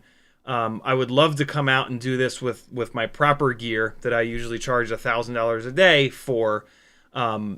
If you want to let us stay in this place for 3 or 4 nights, I'm willing to come out and do that. And then we'll trade. I'll do the edit for you, send that, and then, you know, everybody's happy. So like, let me know if you have a weekend that's not booked or if you get a cancellation last second. I would love to kind of trade that. Photographers do this all the time. They'll come out and do photography of your Airbnb in trade for being able to stay at it for a couple of nights when they have somebody kind of cancel last second or if they just don't book it. So this is the first battery that I flew, and I was exactly what I was worried about happened. Oh, I thought that was scraggle. What even was that? I don't even. What did I hit? Did I hit this? It doesn't look like I hit this. I don't know what I hit here, but it's sloping downhill and towards the water. So I'm in the goggles. I'm like, please no, please no, please no, please no. And it landed exactly on the edge of the water. Like one motor was wet. Here's me almost fucking falling trying to get down here. Hold on, let's see. Let's catch this real. There's some real ninja shit that's about to happen. Ready? Watch this guy slip and almost fall off the fucking thing. It didn't look as... My foot slipped when I put my foot on the angle, but I had my hands up here on the railing. Look at this guy. Just a real leader of industry. Heading down to pick up his practically ruined rig. It was just like perfectly on the edge, man. If it had taken one more tumble, it would have been fully submerged and I might have lost the O4 light. But I got lucky. I left it plugged in to shake off as much of the water as I could. And then when I finally looked at it here, I was like, all right, good. It's not, it just got that one motor wet. But yeah, that was super, super, super lucky. And then, fly it some more because you haven't learned your lesson. And, you got to dry it off, right? This is the quickest way to dry it off. And so, yeah, there you go. And then to contrast that, look at this. So this is now the RC drift car chasing rig. So this is now 1S, 1.2 inch prop, 0 up tilt, which is always a huge transition. So yeah, I'm just gonna cut a real quick approach of that outside footage going towards, and then this. I didn't quite get that the way that I wanted to, so quick reset here. But yeah, this place was really, really nice. I was kind of blown away by this place. But yeah, this is the really quick fly through that I'll probably use. That's a little bit shitty there, but whatever. It's fucking fine. Again, I'm going to send this to them like, hey, this is me just playing with a toy drone. I'll do this for real. Like, these lights aren't turned up enough. I didn't really get the exposure quite right. But this is enough for them to be like, oh my God, like when you see your own place like this, you inevitably kind of freak out. And so hopefully this will be enough for them to say like, yeah, absolutely. We'll let you know next time we have an opening. And, like none of the beds are made and like whatever. I put 0 effort into this. I might be able to run this through GyroFlow, but maybe not. This is on a Batwing mount, so it's not a camera soft mount. and a lot of times you can't run those through GyroFlow. I won't even try with this, but yeah, there you go. So there's 1S O4 for you. Oh, stop. What else do we have here? Avatar, we went through these. This was the 1S 75mm setup. I don't think I have any... we looked at the 2S Avatar setup. Here's a bunch of DJI stuff from the goggles. There was a reason that I pulled these over here, but hold on. Let's go to... What's this? GX? Oh, here you go. So here's complete ass opposite end of the spectrum. This is the first time that I have flown the 7-inch setup with the giant battery on it. Look how it looks like a fucking tick bit this thing, and it's been sucking its blood for the last month. This is 1,100 grams. I was standing outside to make sure I could listen for any cars that were coming, and I tried to stay above rooftops so that if it falls out of the sky, it'll just hit somebody's roof instead of hitting anybody's car. What's really insane is that I barely got any extra flight time on this thing with this giant-ass battery versus this giant 2200 mAh 6S versus the 1500 mAh 6S that I've been flying it on. But in fairness, I did push this thing way harder with this big battery because this big battery doesn't sag nearly as much as the 1500. So like I was really digging into the throttle on this and really like ripping back and forth. I can hear cars when they drive down this cross street, and so I can hear them when they're about to drive onto our own street. So the only times that I was kind of flying it over the street is when I was absolutely certain that there were no cars coming. And so yeah, I think I ended up getting like 9 minutes in the air with this setup, and I was, like I said, I was being pretty aggressive with it, but it looks like there's no... What I'm really checking for here is Jello.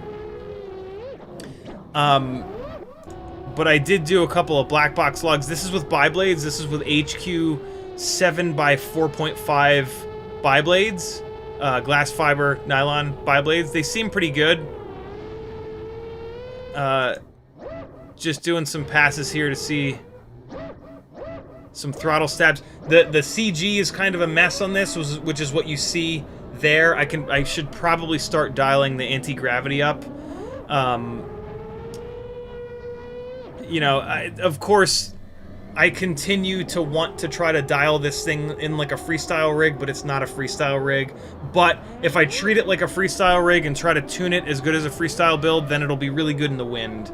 And so that's kind of the trade-off with the 7-inch rigs, right? But yeah, interesting to fly. Not necessarily fun to fly, but fun to have something that'll cruise at such a high rate of speed, and be able to cover larger distances with a giant battery. Fun. This 7-inch thing has been kind of fun, but I don't regret not doing it sooner. It is really good for cleaning the leaves off the roof, though. I will say that. My God, it is the perfect tool for clearing these leaves off this roof. Let's see how long it took. So we pulled up to the roof at 4 minutes and 20 seconds, the weed number. I didn't clean it off as fast as I possibly could, but I did get it cleaned off pretty quick. We're now at 5 minutes, so it's only been 40 seconds. We're getting there. I could probably refine my speed cleaning technique a little bit. Yeah, now we're talking. We're at 5 minutes and 50 seconds here, so we're 1 minute and 30 in. And it's pretty much cleaned off. Well, the front part is cleaned off. So there we go. 1 minute and 50 seconds. No, 1 minute and 40 seconds, and I got the front part of the roof totally cleared off. There we go. That's not too bad. The back side of the roof is way harder because there's a part of the roof is flat. and there's way more scraggle back there, so I'm like way more cautious on the back part. And what I noticed today is I actually have not, this is the side of the roof. Figured I would get that cleared off as well. Yeah, man, 7-inch builds, great for clearing the leaves off your roof. Great for covering long distances.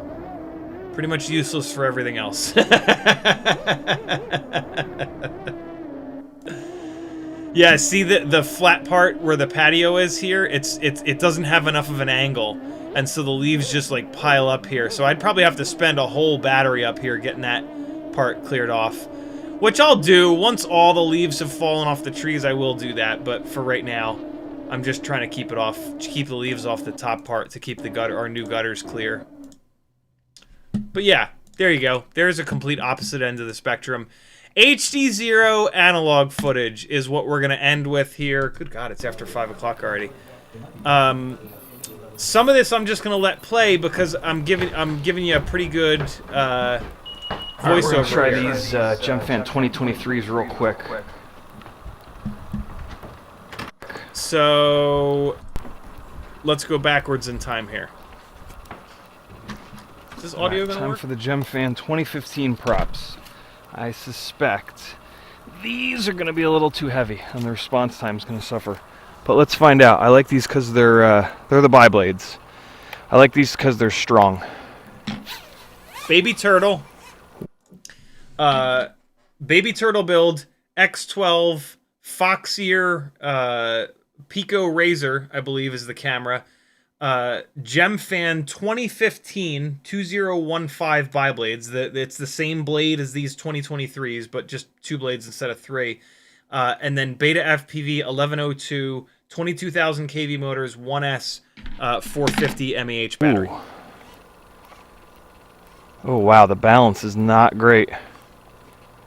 But the response time is fine.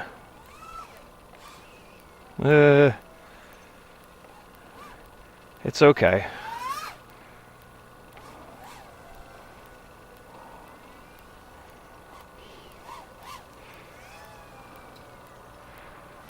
Hey.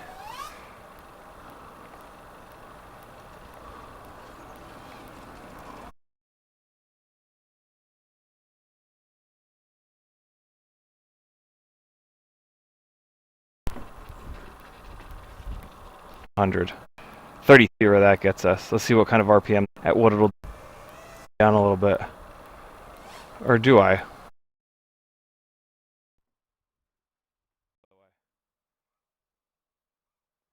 BetaFPV 1102 22,000s. I gotta motor limit it down a little bit. Or do I? No, I put them back up to 100%. Let's check the RPM that I just pulled. So, wow, low RPM, 38,854. Let's, this is not super fair because I've discharged the battery down a bunch, but let's just take a quick look at what it'll do on 90% motor out limit. Okay. Let's see where that gets us. Let's see what kind of RPM that gets us. Battery's still at 3.9, so... Man, so much vibration at full throttle. I don't know what that's about. You would think that in a carbon fiber frame it wouldn't have to deal with that. So 34,342. Let's do this. We'll go right back in here and crank it up to 100%. So we're going to go from 34,000 at 90% with the battery sag down. And now let's see what it does at 100. So 34 at 90%. I have to keep saying it to remind myself. Okay, let's see where that gets us at 90. Or no, at 100 now. I don't know. 37, so that's a significant difference. I think what that means is we can leave it at 100. I'm blown away by how much less RPM we're turning than the tiny whoops. Oh shit. Then the tiny whoops on. Well, do I have one with these same motors? I guess I could look at the flight footage from the Meteor75 O4. I just cleared the leaves off as good as I could, but this flat part of the roof here is just a mess. I can't get the leaves off of here. I think I would need to do an entire 7-inch battery to get the leaves off this bit here. Which All right, kinda so stinks. I don't necessarily need the leaves off of here. I would like to though. I think we can check it. We can check it. So this is one of the things I was really looking forward to doing, is checking that difference in RPM between 2-inch props and 1.6-inch props. So if I go into these DJI goggle files here, I should have that Meteor75 Pro. Let's take a quick look here. So Meteor75 Pro is going to be in here with the... okay. Oh, I'll also get to show you the first battery when I change the frames. When I change the frame. Alright, so check this out. This will be pretty cool. Yeah, so here it is. So this is the first battery when I change the frame with the BetaFPV tune. So this is the Meteor75 O4, and I have now moved it into the Air 75 V2 frame with the GEPRC 1002 25,000 kV motors. And with the BetaFPV tune, the tune that's meant for the bigger frame, the bigger props, the 1102 22,000 kV motors, this is what happened. As soon as I take off, the tune is feeding back into itself, and it's just flying away at 0 throttle. Look, see the zero throttle over here? And it's still flying away. I'm moving the throttle up and down to try to get it to stop, get it out of this oscillation that's feeding back into itself. But, okay, so one battery before that, this is now in the Meteor75 Pro frame with the 1102 22,000 kV motors. So let's wait until I disarm here, and we can take a look at the RPM. These are bi-blades. All right. Come on, past me. Disarm. Disarm! Wow, all the way. I flew a whole battery without crashing and disarming. So there we go. 41,000 RPMs. That's not that much higher. 41,000 RPM on... let's get another one. Here's another battery that I flew. Maybe I didn't go full throttle for long enough in that battery. There's 43,000. Okay, now we're talking. So 43,000 RPM. Oh yeah, that's that battery that I've slammed it into the tree. This should be another one. What RPM were we? 43,000 again. Cool. All right, so I've gotten used to the really small propellers that'll turn like 50,000 RPM, and those like 38, 37, 39,000. I was like, man, that's really low. There's a 37. So what was the most that we saw? 43? 43,129? Okay, so those are BetaFPV 1102 22,000s. Watch this. So now 1-2 batteries. This is going to be the vibrating one, I think. Yep, so this one, it's going bananas. This one doesn't count. This is now on the GEPRC motors with smaller props. Watch this. Ready? And this is going to be the battery where the camera is vibrating like hell, but we'll still get a good RPM on this battery because the quad was flying fine. It was just the camera that was shaking all over the damn place. And so let's see what we got here. 50 fucking 2. Yo. The GEPRC fucking 1002s are monsters, yo. 52,446. Let's get one more here. So this is now with that that notch filter that Brandon helped me with. And so now it's everything is awesome. And I bet you it's 52,000 again. 50,000. 50,288. So yeah. Massive difference. Massive difference from the GEPRC motors. What are the rest of these? What is this? Oh, the rest of these are from the lake and shit. So this is the same GEPRC motor setup. Let's see what the RPM here. There's 52,000 again. This is maybe one more. I'm just putting batteries through it to kind of get the tune dialed in. Oh, this is the 52,000 again. Here we go. Here's at the lake. 43,000 because I'm flying it not hard, right? And then 39,000. That makes sense. Again, flying it not hard, not using full throttle. Fly, fly, fly, fly, fly, fly, fly, fly, fly, fly, fly, fly, fly, and disarm. 47,000. Used a little bit more throttle at some point in that battery. Flying it soft, flying it soft, flying it soft. 36,000. Wow, I really didn't push it on that battery. And then that's the 1S rig. And then I think I flew one more with it outside here. Just as a comparison point, and it's probably going to turn... Oh no, this is actually the 7-inch rig. Yeah, this is a 7-inch rig. Let's see what amps this thing pulls. Oh, let's also see how many MAH... Nah, this is not the 7-inch rig. Obviously not the 7-inch rig.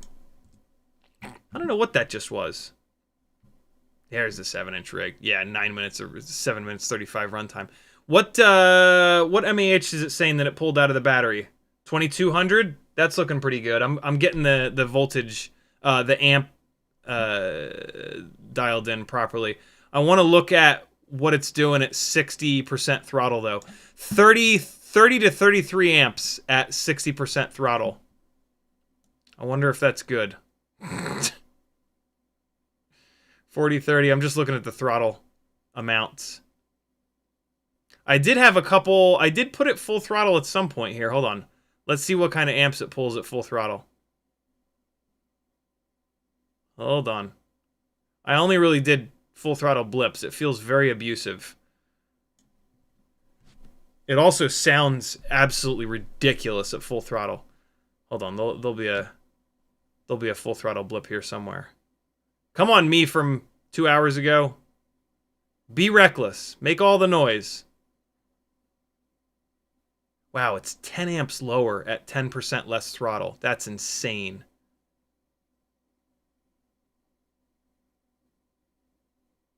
Wow, I saw 50 amps there. Come on. Give me a good solid full throttle blip. Brainswake Beans is going to get hairspray. That's interesting. Come on, lay into it. There we go. 55, 56, 60, 66, 67, 70% throttle, 44 amps. That's not too bad. I guess I didn't really hammer it. It's just so loud when you... It's just... I kind of did it there. Right before that roll, I tapped full throttle. Whatever. 70% throttle at only like 40 amps. That doesn't sound too bad. But I'm sure it gets insane at full stankonia. And then last but not least,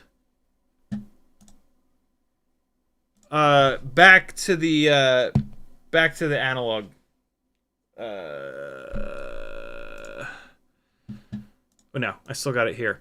So again, Baby Tooth 2015 bi-blades. They're not on it now.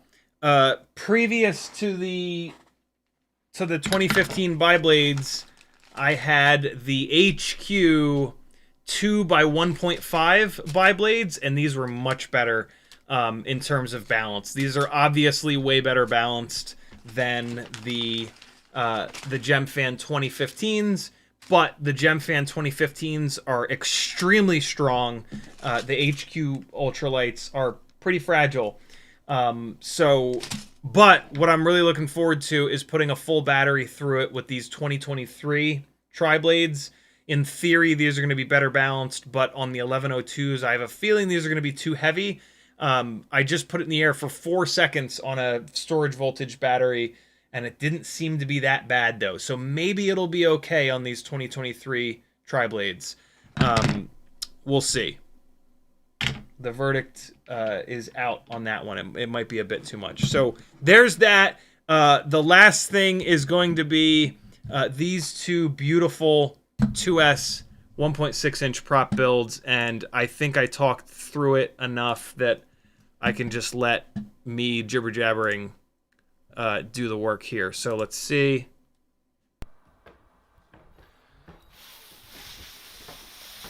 Something's getting hot and I'm blowing on it.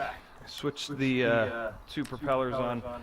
The hold RC on. power motor shafts are... So I want to go 2 back from there. Alright, friends, this is the 802 build.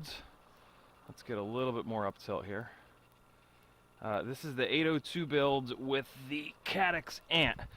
These are both 2S.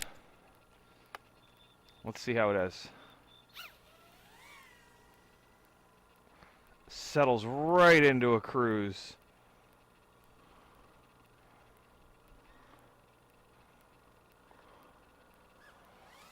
Plenty of power. Maybe a little bit of bounce back there. Is that...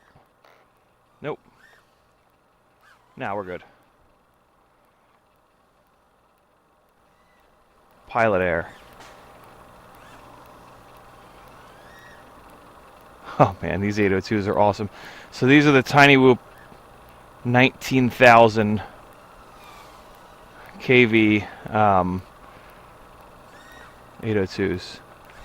Woo! Really let that hang as long as I possibly could. Alright. Yeah, these feel real good.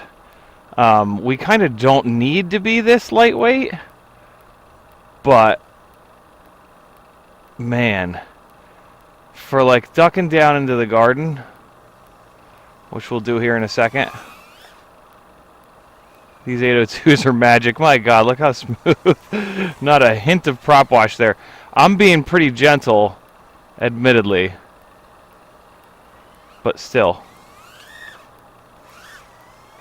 There's a little bit of prop wash. Just a little tiny bit. God, that's like my favorite new thing. There's a ton of scraggle. Like when I do that, I'm going through a ton of scraggle, but it's all scraggle that's like pointing in the direction of travel. Oh, for Christ's sakes. of the quad. So like you're flying along the scraggle in this really cool way. So Caddx Ant, it's alright. It's not great. It's kind of hard to see where I'm going in there. It's kind of like over sharpened, I think. But it's alright. A lot of people like it for outdoor stuff. I'm going to be spending a bunch of time with a bunch of these different cameras to kind of figure out which one I liked best. Typically, I just default back to the Runcam Nano 3 under the guise of like analog looks like hell anyway.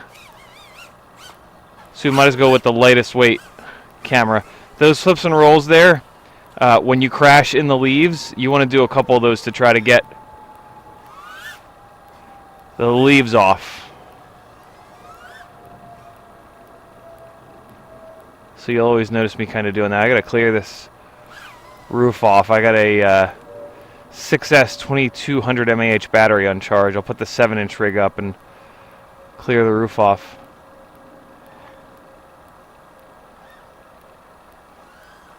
Those giant power loops like that are not the domain of Tiny Whoops.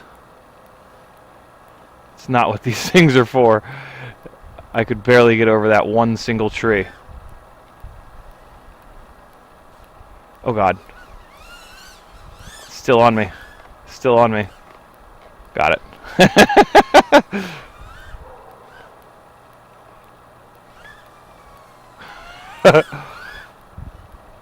Oh shit. No, no, no. Big tree here. Oh, I got lucky.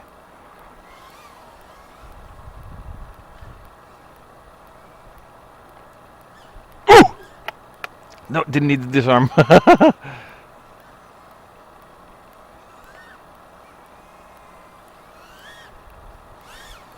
I really wanted to let it fall down in there, but I just wasn't sure if I had the the direction of travel correct. Look at this runtime, man. 4 minutes and 10 seconds. I'm pushing this thing around, too.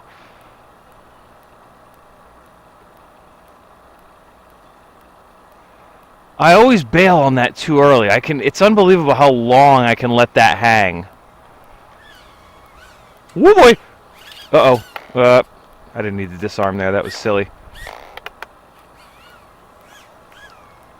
Again, just making sure there's no leaves stuck to it. 4 minutes and 40 seconds. What in the world? That's ridiculous. That's almost too much runtime. All right. Next up is the 1002 rig with the CO3, Caddx CO3 camera. All right, now we are on to the BetaFPV CO3 build. X12 2S, same specs, 300 mAh battery. 2S 300 mAh battery. And there we go. GemFan 1610s, but now we are on to RC & Power 1002. I believe they're 22,000s, motor limited down. Let's take a quick look. Profile. We're going to go to MISC PP, scroll all the way down here to the second page, and motor output limit 100%. So these are the 1400s, actually. 1002, 1400 kV motors.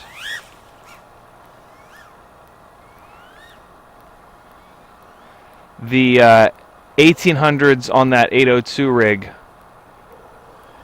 are motor limited down. I kind of chickened out there because I'm not used to the throttle response on this quite yet.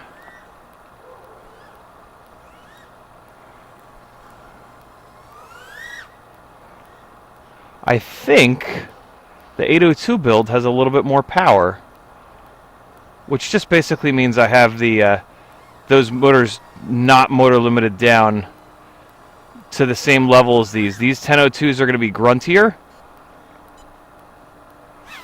but the 802s have more power potential because of the RPM. I didn't do this on the previous battery, which is kind of silly. This eats up a decent amount of battery. This is the BetaFPV CO3. I think I like this camera better. I think it's pretty safe to say that this CO3 is the best tiny whoop camera.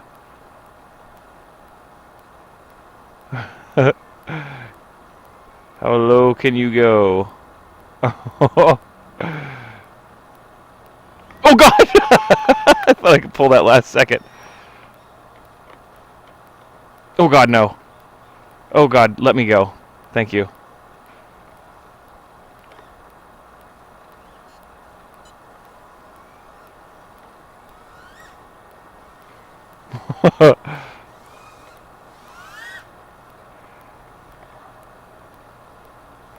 Yeah, so these have enough power. Like, that's a lot. But I'll tell you what, those 802s being able to motor limit up and down is kind of nice.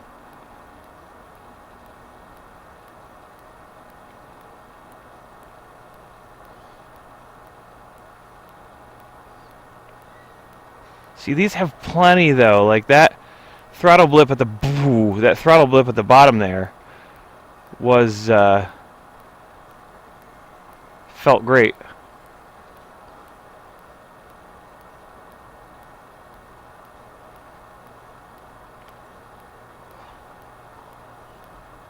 Man, look how it just stops. In fairness, I did not chop the throttle all the way there, which is a part of the reason why it stopped so abruptly.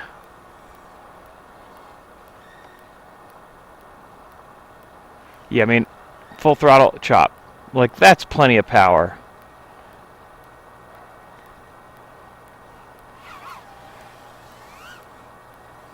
You can almost get greedy with those 802s. But, I mean, who cares? It ran for fucking 4 minutes.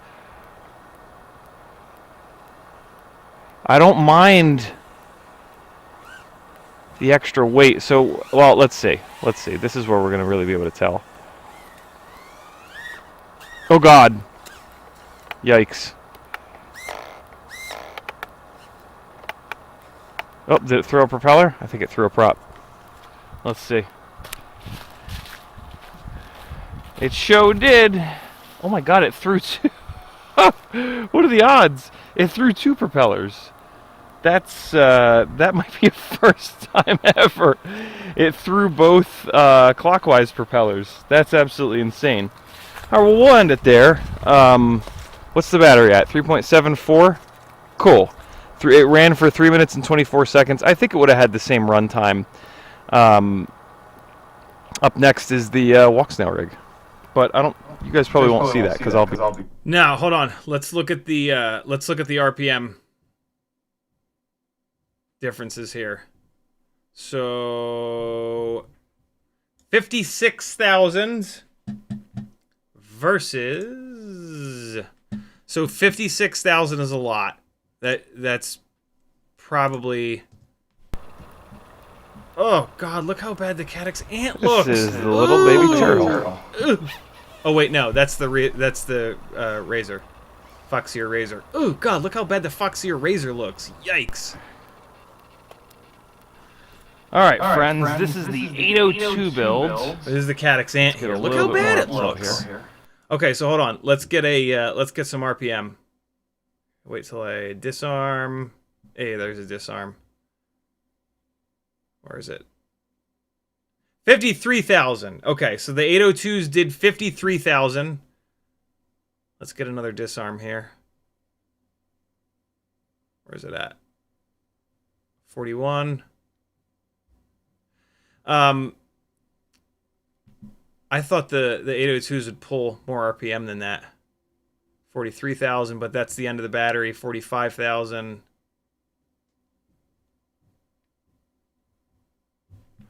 Surely I went full throttle for long enough. Let's see. Here's a full throttle blast.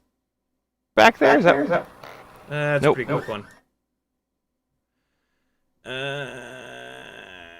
Let me just make sure I caught the very first disarm.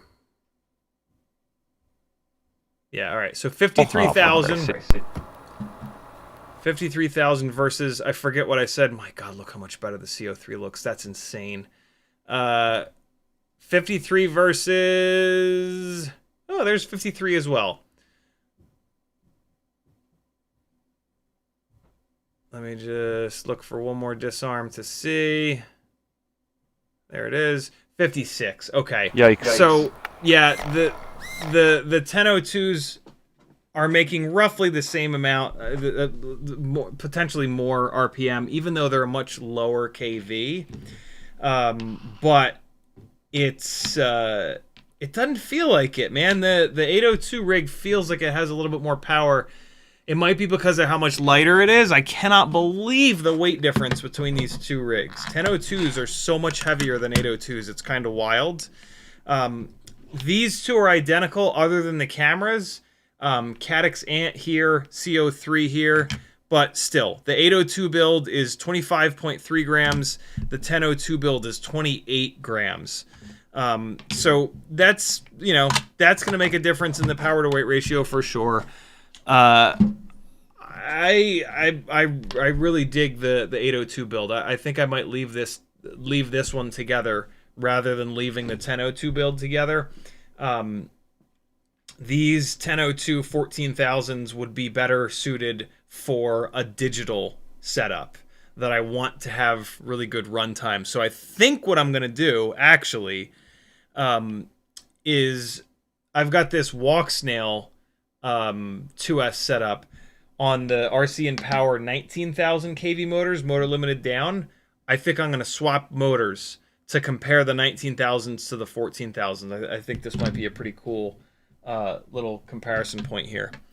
But yeah, there you go, man. There's flight footage from 1, 2, 3, 4, 5, 6, 7 different rigs, and my thoughts on each one. Thoughts on the propeller motor combo, the run times, some of the RPMs that these things are turning. FizzPV says, what is the distance from the back corner of the ARIO to the rear standoff of the baby turtle? I tried to show you in the little camera. It's like 3 millimeters. It's not close at all. There's plenty of room back there. Fizz says, trying to find an open prop frame that will fit the 2S AIO from the BetaFPV Cetus. Oh, that's going to be tough, dude. Yeah, it's got that stupid thing hanging off the back. That's going to be tough. I don't think this will clear. You can FPV with the last comment of the live stream. He says, damn it, I'm going back to CO3 now. Well, yeah, I was all excited to get a Caddx Ant on here because, like, you know, every time I test the Caddx Ant, people say, like, oh, you're testing it wrong. It's for outside, not inside. And so I was all excited. I was like, yeah, the Caddx Ant, I have this extra Caddx Ant floating around. It'll finally get used and it'll be great. And then I go outside with it. I'm like, what is this Mickey Mouse shit? It looks terrible. I might try to hook up the little controller to it and dial some of the settings in, but it's not going to look good. CO3 is the way. The annoying part about the CO3 is that they come with that stupid tiny little plug with the stupid PVC cables on it, but it's not that hard to peel the liquid electric tape off, desolder that, and put a proper set of leads on there. Admittedly, it is a little bit annoying to do that, but it is doable. There you go, friends. I hope you learned something. CiottiFPV.com to support me. Joining my Discord is the absolute best way to do that. It is the only way that I've been able to do this full-time for as long as I have. I would love to keep doing this, but I need you guys to support me a little bit. So send me $3 a month. That's only 10 cents a day. Hopefully these streams have at least that much, if not more value than that to you. Yeah, we'll keep hanging out. Cool. I'll see you tomorrow night at 10 o'clock Eastern time after Joshua. Be good, friends. What flight footage didn't I play that I can play real quick here? Something from the goggles? DJI goggle footage? What do we got?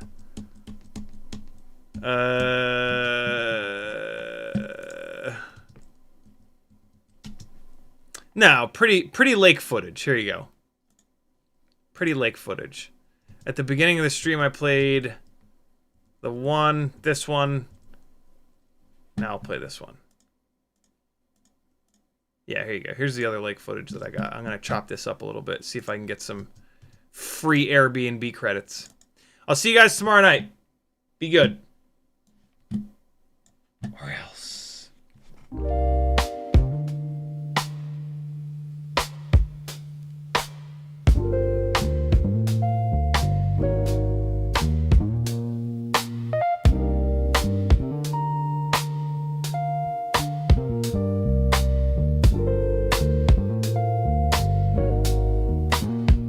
Yeah.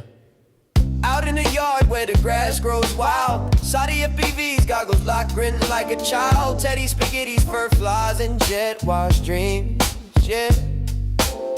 Chasing small whoops like a dog possessed fiend. Eyes on a neon blur, hard in the chase. Bit fuzz and prop spin, all tangled in place. Yeah.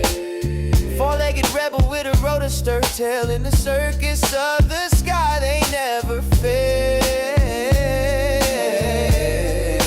CiottiFPV, Teddy Spaghetti, dynamic duo kings, barking at the breeze, throttling at top speed, they zooming through hoops, flipping in style. That schnauzer's got throttle and a toothy smile. Yeah. Sadi's on sticks, Teddy's on paws. Side by side, legends breaking all the laws. Through the kitchen, over couch scale terrain. Backyard mayhem in their flight domain. No ground too sacred, no loop too tight. Fuzz, fuel, fury ignites the night. When pilot and pup lock eyes on the prize, every whoop they conquer is a fresh cut surprise. Yeah. Yo, Sadi behind the sticks, Teddy's leading the pack. Prop guard missiles unleashed, never looking back. No leash, no map, just freestyle Mike. They on the dog drone streets every day and night. Said whoops, hitting low, gotta nail the dive, Teddy. Push throttle up, feel the beast come alive. I see the neon arc, got the sticks locked in, Teddy. Yeah, let's rip this loop, ride the roar of the wind, Teddy. Yep. Yeah, CiottiFPV, Teddy Spaghetti, dynamic duo kings, barking at the breeze, throttling